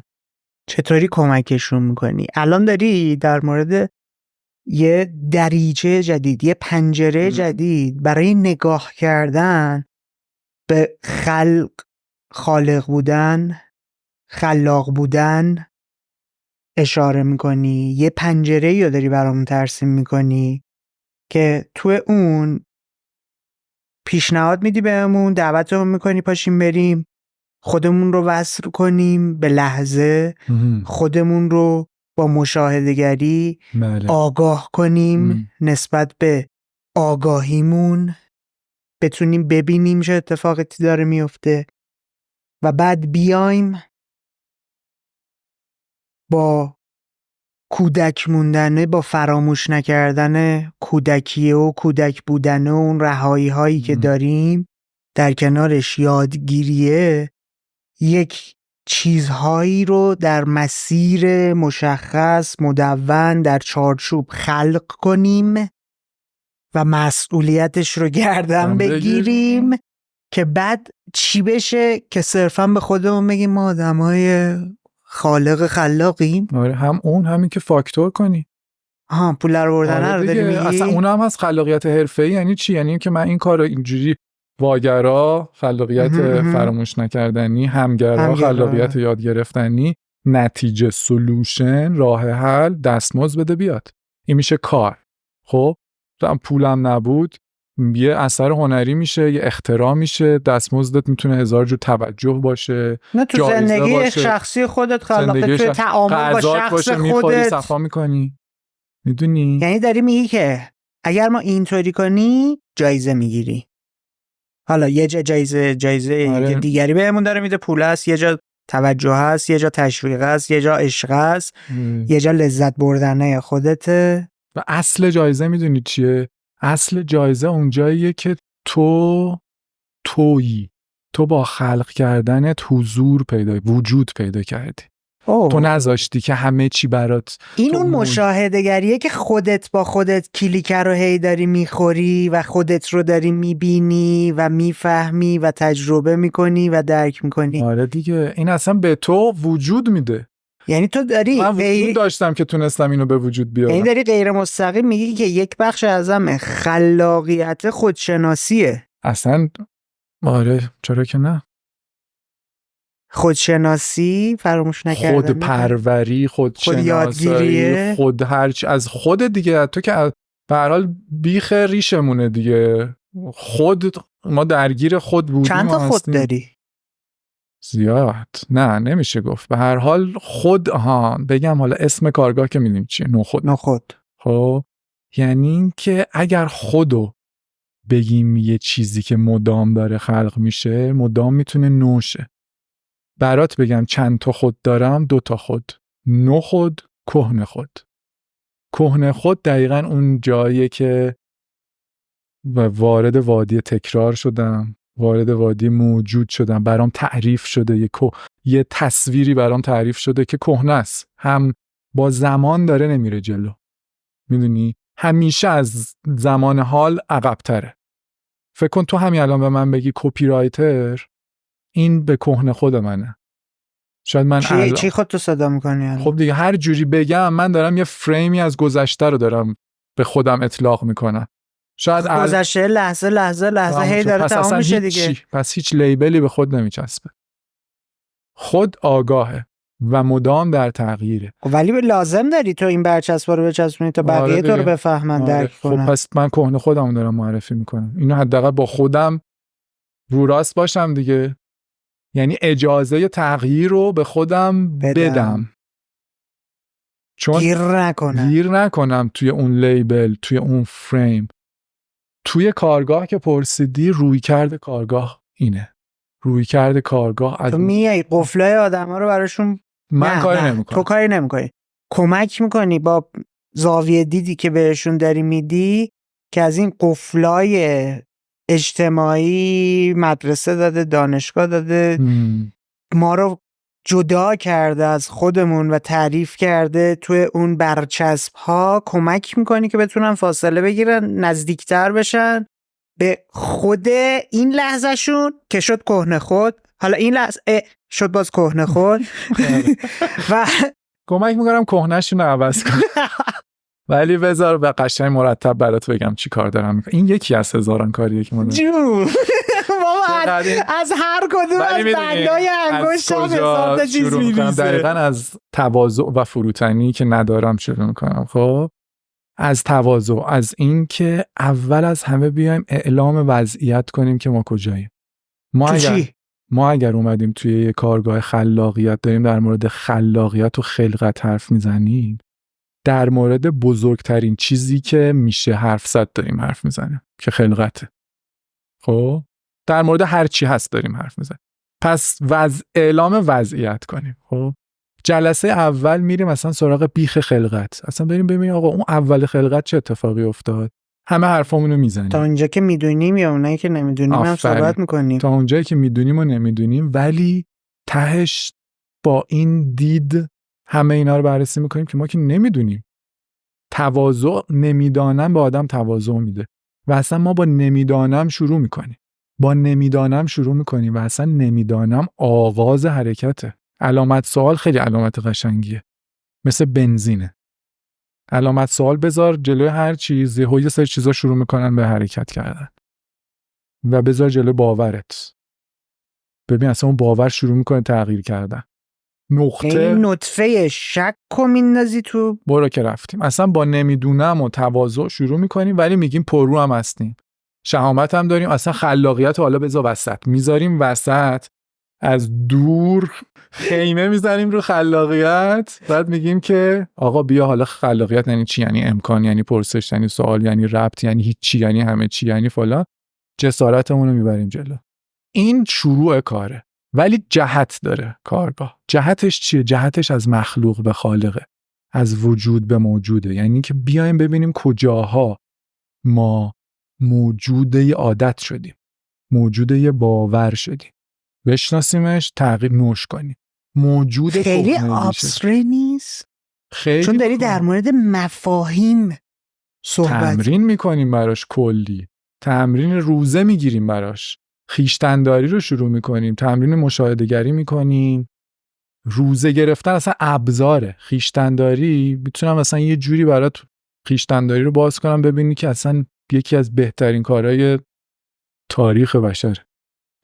ولی ماجرا اصلا روزه و خویشتن‌داری، خودداری، سلف بایندینگ، همه اینا همش در راستای گرفتن مهار در دسته. که آقا جون من مهارایی که از افسارهایی که گسیخته شده در زندگیم بگیرم تا جایی که میشه دستم. من اگر صبح هم دست خودم نیست، دست قوری قهومه، عین آدم آهنی صبح بلند میشم قبل از این که هر کاری بکنم اون یعنی میرم اونجا، یعنی من دارم از یک مسیر کهنه میرم، من یک خود کهنم، من معتاد، مورد اعتیاد و عادت یه چیزی هستم که در مقابلش اختیار و آزادی ندارم.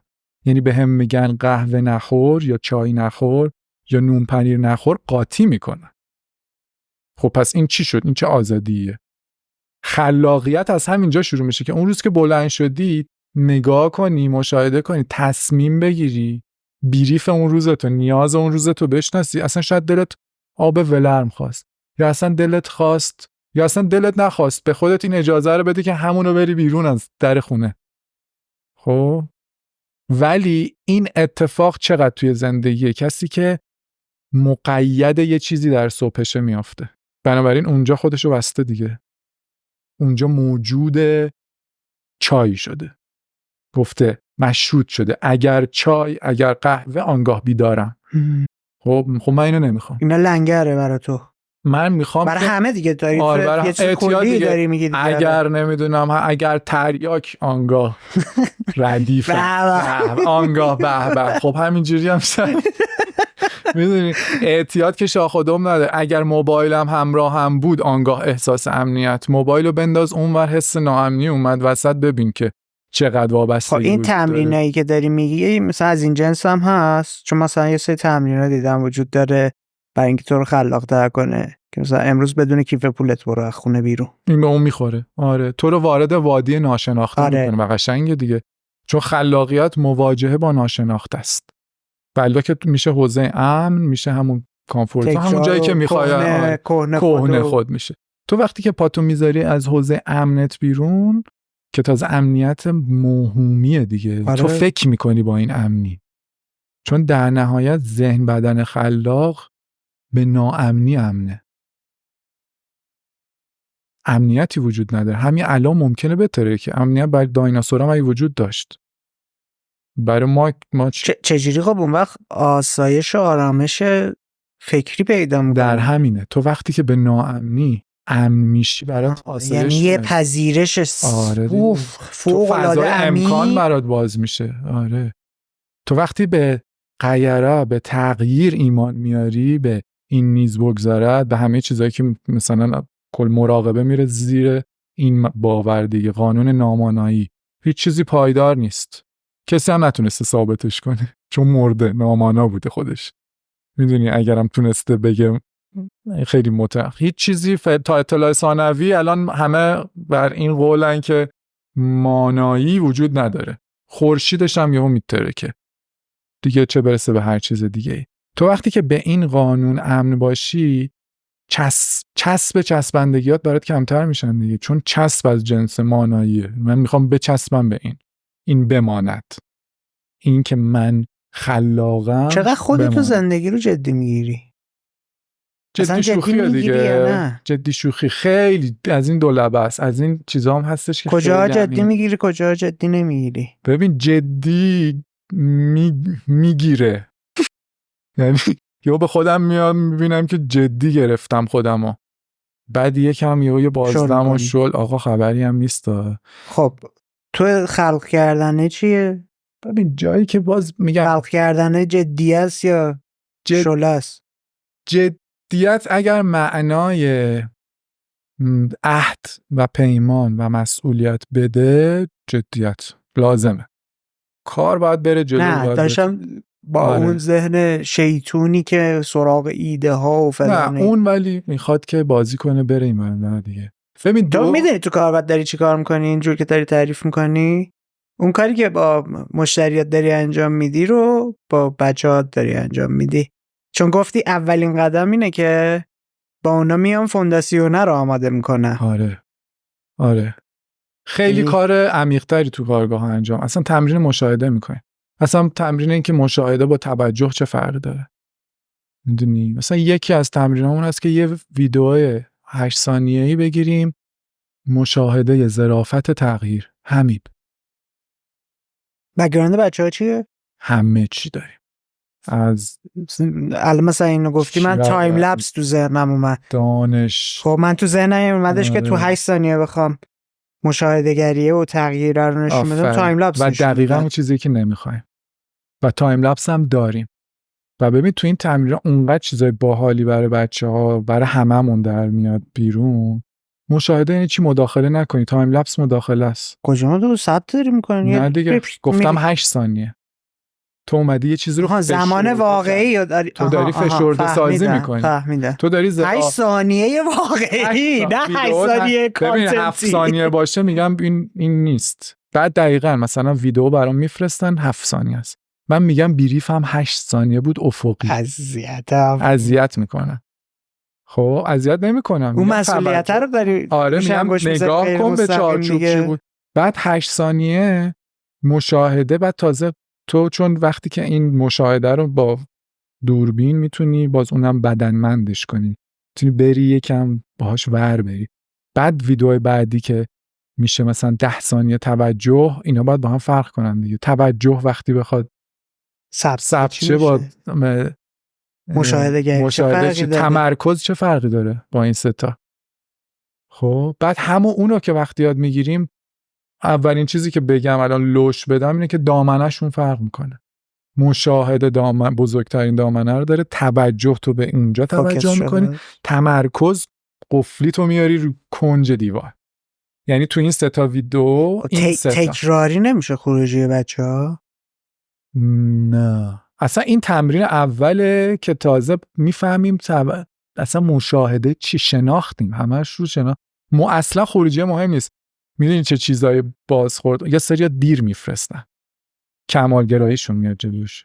یه سری 3 تا میفرستن. یعنی با بازیگوشی طراحی کردی. آره ببین چند تا چیز ما اونی که تایم لپس میفرسته بیا فرستاد. یه روزی به من گفتش ببین من فهمیدم که عجب چیز جالبی این تمرین برام داشت. فهمیدم که من تغییرها رو زودتر از موعد میخوام. اکثر ویدیوام تایم لپس.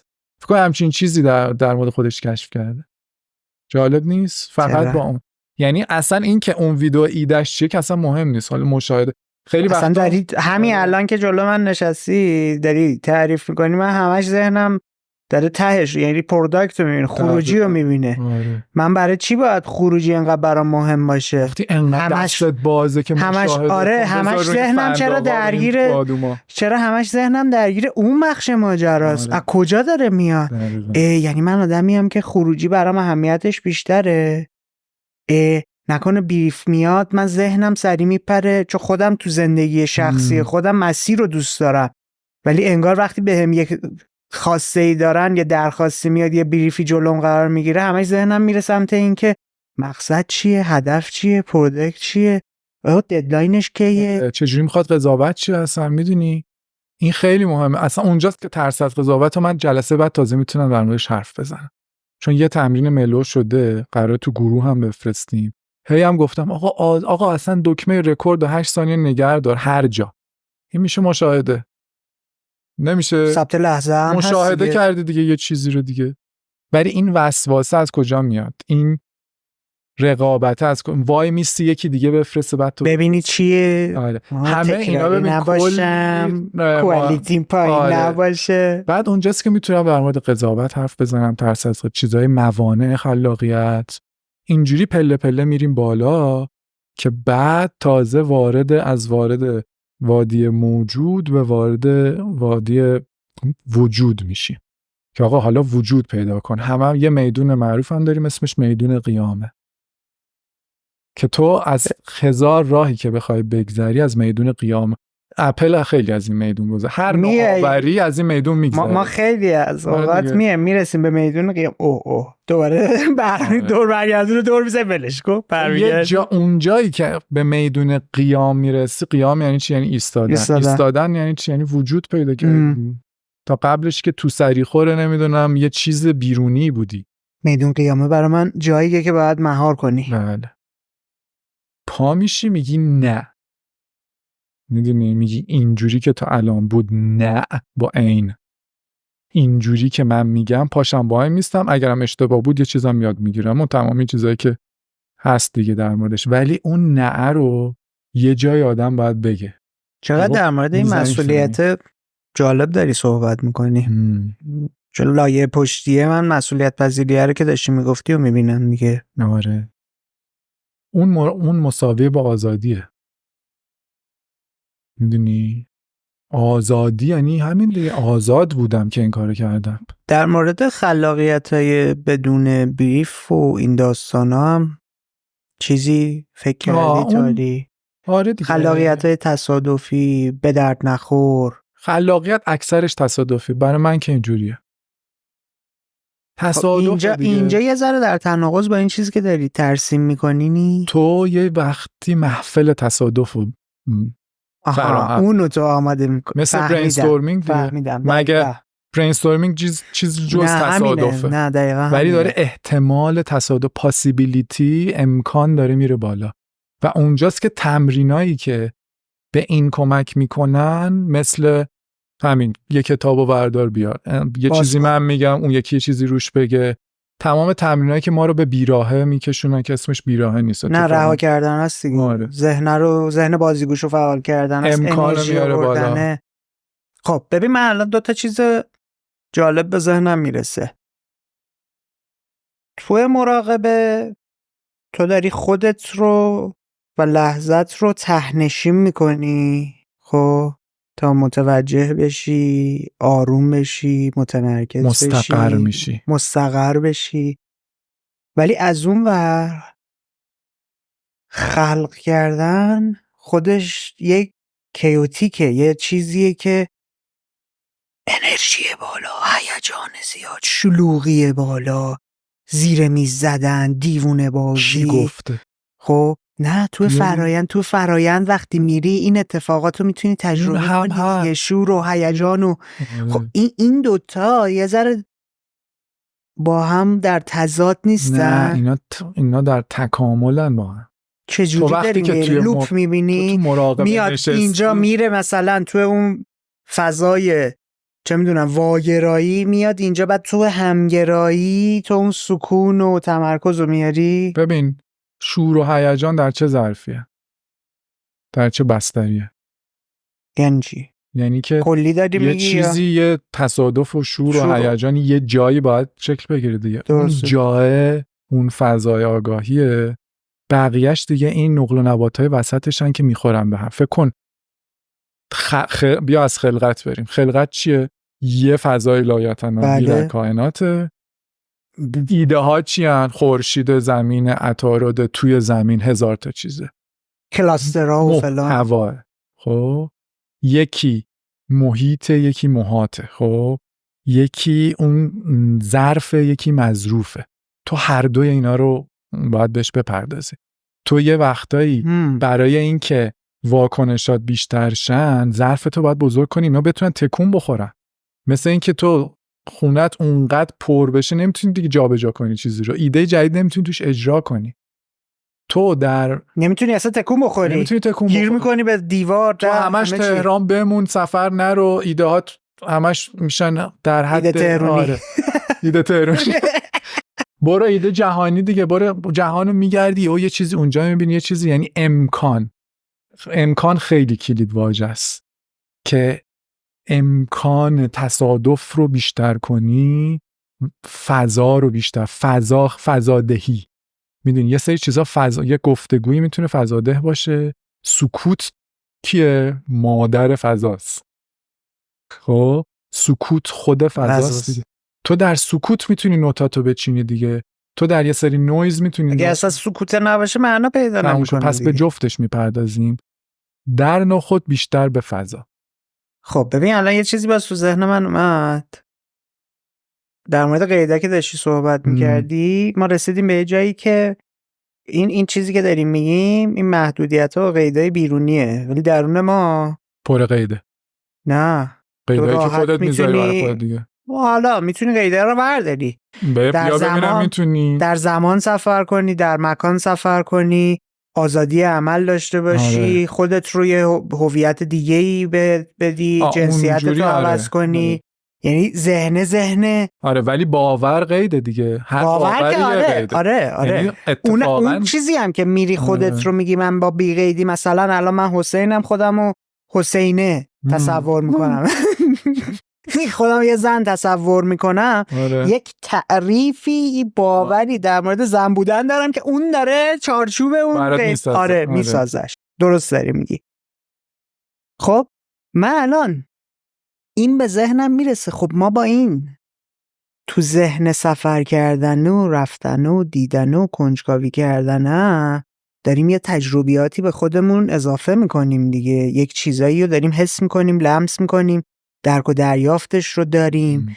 تفاوتش با این چیزی که الان داری میگی که باید بری سفر کنی، ببینی، تجربه فیزیکی کنی، ایده تهرونی نشه همش، چیه؟ یعنی تفاوتش مادی و ذهنی. تو ذهنی مگه تو ذهنی مگه نمیتونی بری تجربه کنی، سفر کنی؟ دیگه خود بسازیش دیگه. اونجا میری ساخته شده است، کلیش دست تو نیست، کلی ایده ها ریخته است، اینو به اون وصل میکنی. اونجا به هر حال تو کدومو دوست داری؟ من هر جفتش. من میشه همشون با هم دارن کار تو هم تو سفر میری، توی هر دو سفر میری. فکر کن دو تا بعد، دو تا سوی مختلف میتونه بره. اتفاقا تو مثلا بری ببینی یه گردوهایی هست توی مثلا تانزانیا که با گردوهای ما فرق داره، این دو، بعد از اونجا دیگه از تانزانیا میرید بیرون، میری تو ذهن دیگه، میری که یاد گردوهای خودمون بیفتی. اینو یادگیری است که داشتی میگفتی؟ یعنی تو اون کاتگوری قرارش میدی؟ این جفتشه. اونم باز اونجاییه که تو اجازه تخیل میدی. تخیل ما بچه بودیم خیلی تخیل میکردیم دیگه. فکر کنم هممون تو ذهنمون هزار من که خیلی بودم میرفتیم، هنوزم میکنیم. من تازه از اینایی هم بودم که قطع میشدم از اینجا.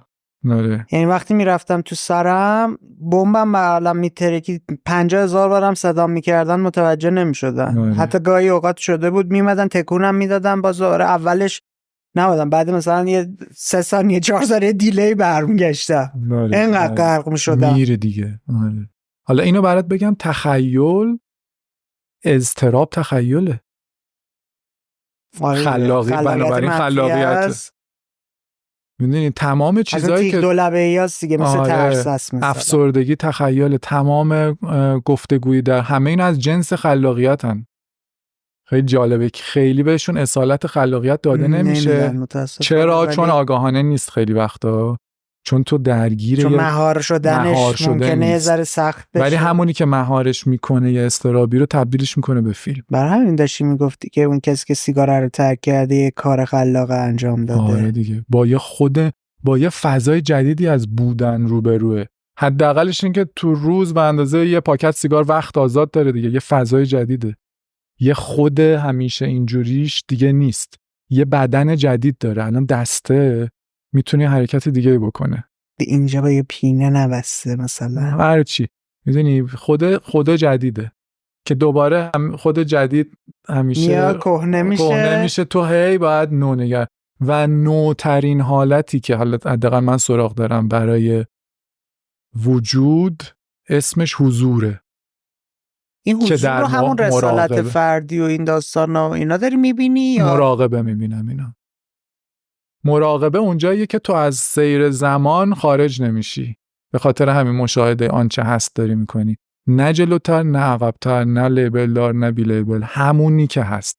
الان خارید با این در حضورم، با این خارشم، این خلق رو اینجا دیدم و میرم ثانیه بعد وای نمیستم که این عجب چیزی بود. باز ما اومدیم مراقبه کنیم، یه جایمون شروع کرد خاریدن. میدونی این یعنی اونجا من دیگه الان داره بدن و خلقت داره میره جلو، من وایستادم رفتم توی فکری.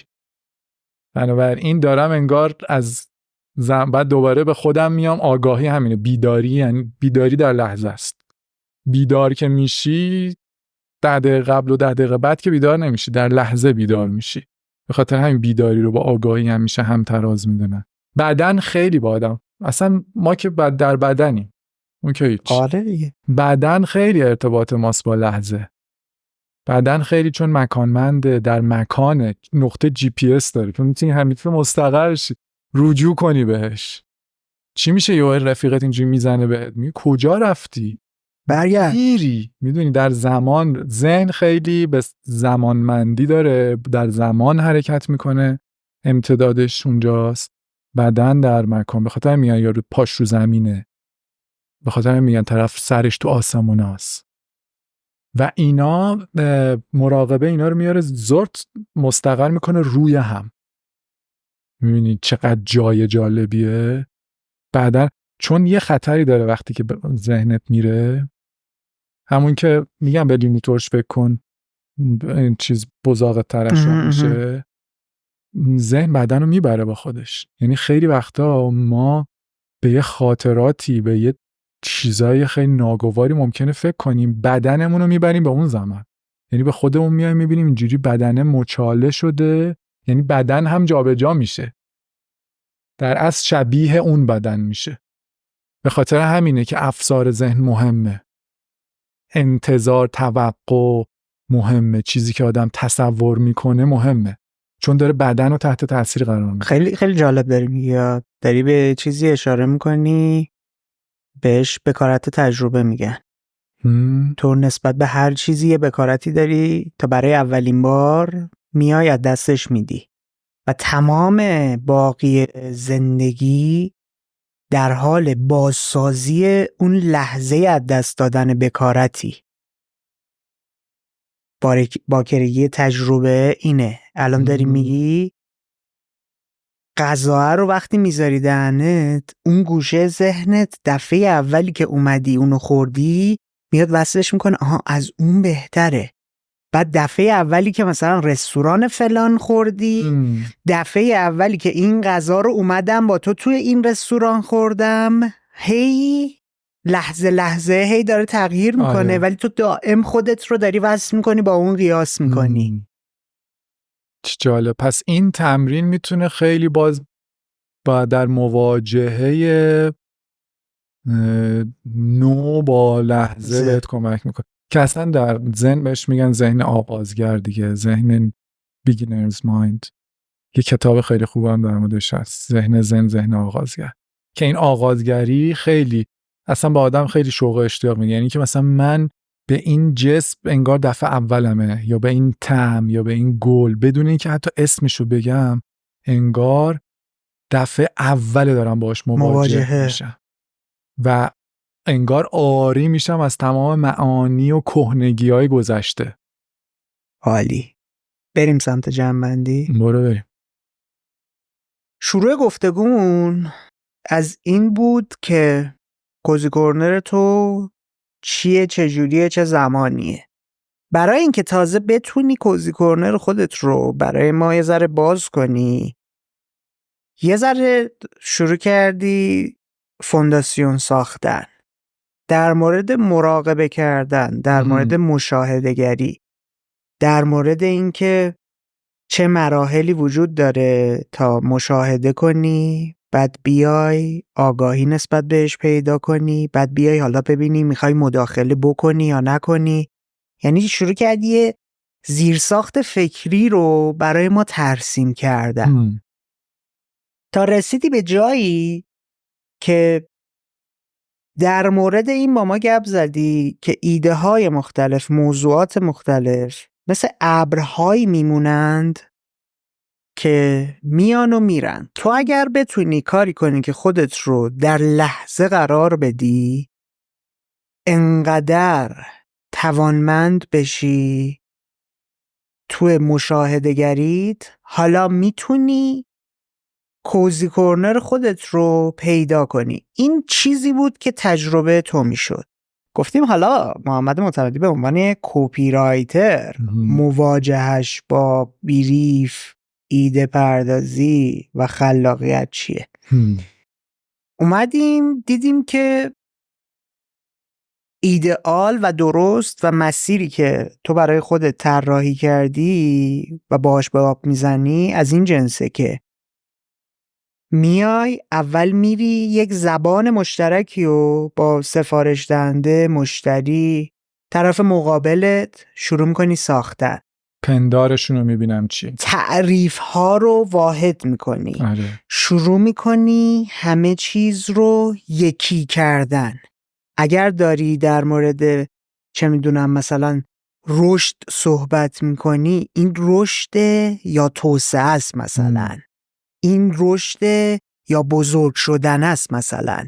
کدوم ایناست؟ چون تو اومد تو مثالاتم بهمون گفتی که همه جوره ممکنه وجود داشته باشه، ممکنه رشد گستره‌ای باشه، ممکنه رشد سعودی باشه. تفاوت داره اینا. برای همین باید اول هممون بیایم سر این میز بشینیم. یکی اون میز نباشه، یکی یه میز پایین تر. تو قدم بعد حالا میای چی کار میکنی؟ وقتی همه چی یه دست شد تازه استارت میزنی، میگی که میخوام برم بازی گفتاری رو شروع کنم. بله. تو اون نامگذاری ممکنه دخیل باشه، شعار تبلیغاتی ممکنه باشه، پیام و مسیجینگی که برای یک موضوع کمپین محصول باشه اهمیت پیدا میکنه که یک بریفی میاد تو بازی و گفتی اگر ما خودمون رو توی این چارچوب‌های این چنینی نگذاریم اصلا کار پیش نمیره.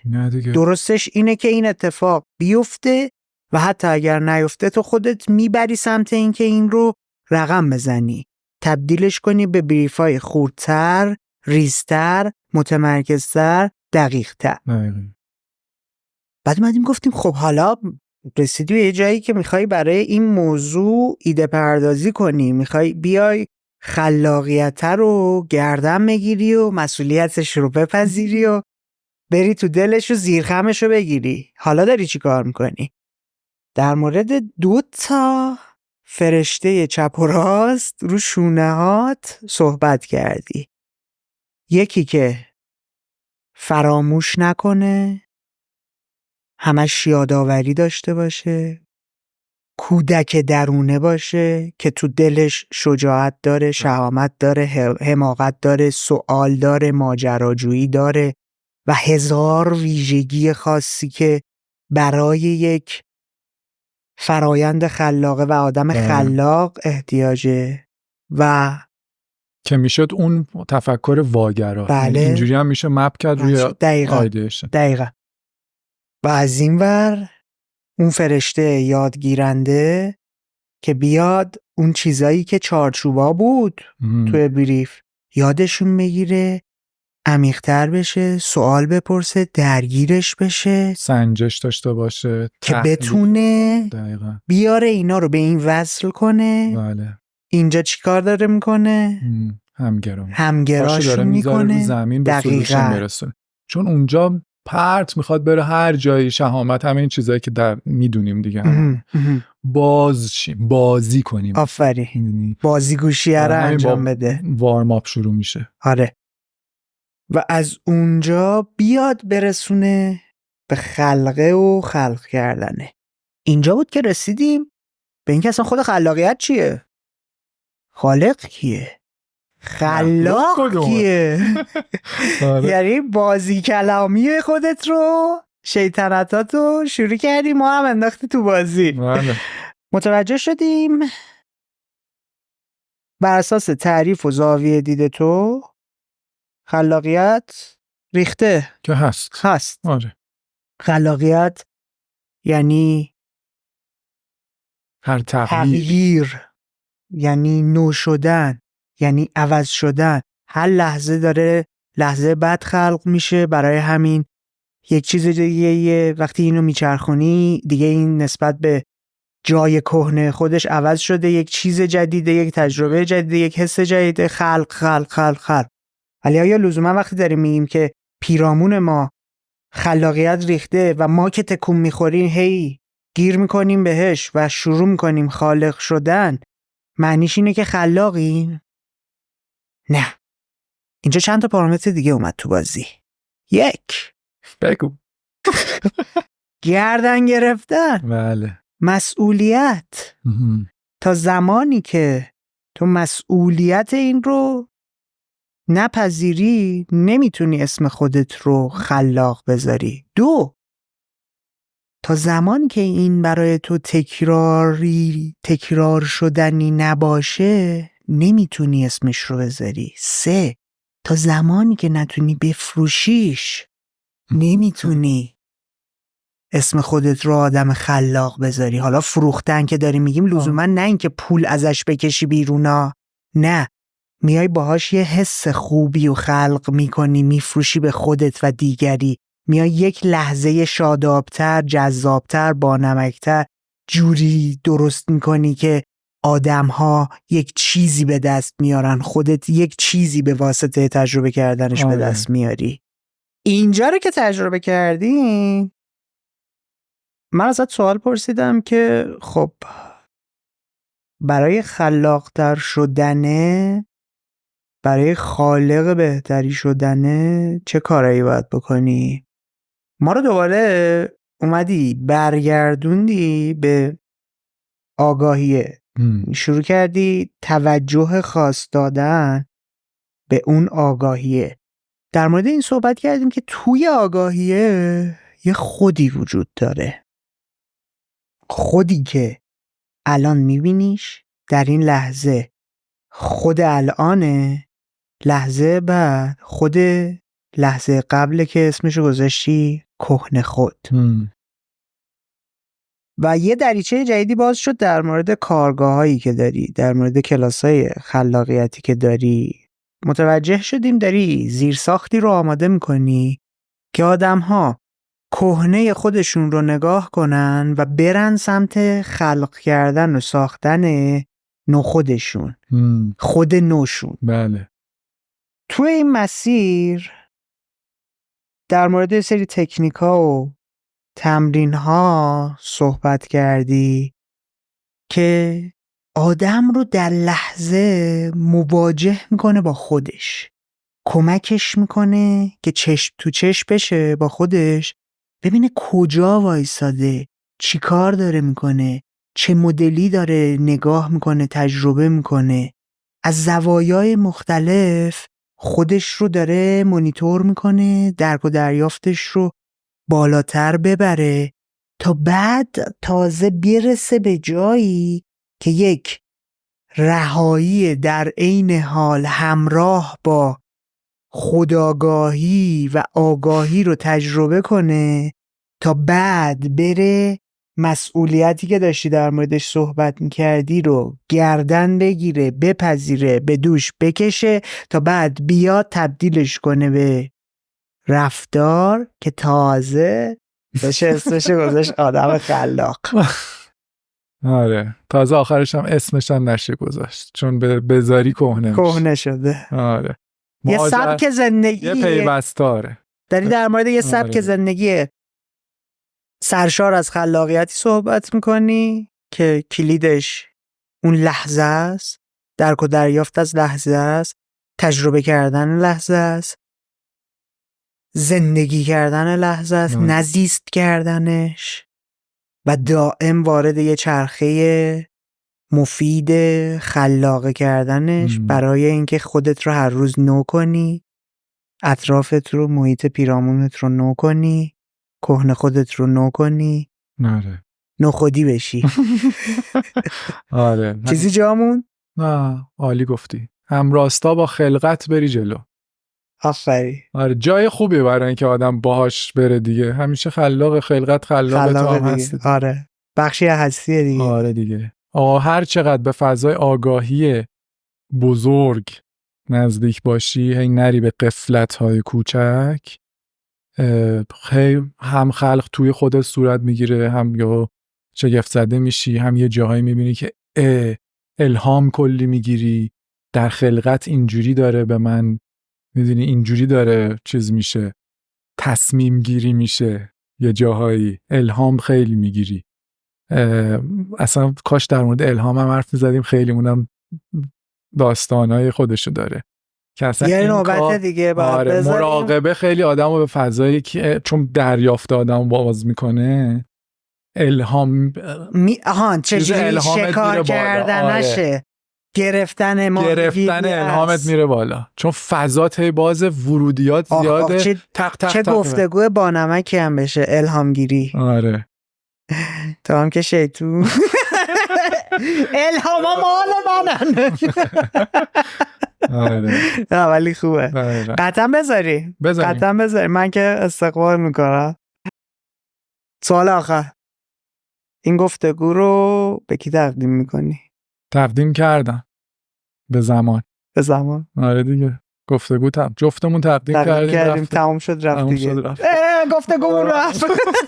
من تو کونه رو مهارتش بود. محمد دمت گرم آقا. دم خودت گرم. خیلی به من مزه داد. به منم همینطور. مرسی به کوزی کورنر اومدی. مرسی از تو. خسته نباشی. کورنر کوزی. دمت گرم که تا اینجای برنامه همراهمون بودی. همونطور که میبینی یه کار تیمی و کلی آدم براش زحمت کشیدن. ازت یه خواسته بیشتر نداریم. درگاه‌های ارتباطی مختلف ما رو، کانال یوتیوب یا صفحات مختلف ما توی پادگیرا و اینستاگرام رو دنبال کن، همراهمون شو، بخشی از کامیونیتیمون شو. ما به عنوان یه رسانه مستقل هر چقدر کامیونیتیمون بزرگتر باشه قدرتمون بالاتر میره. مراقب خودت باش، به زودی میبینمت.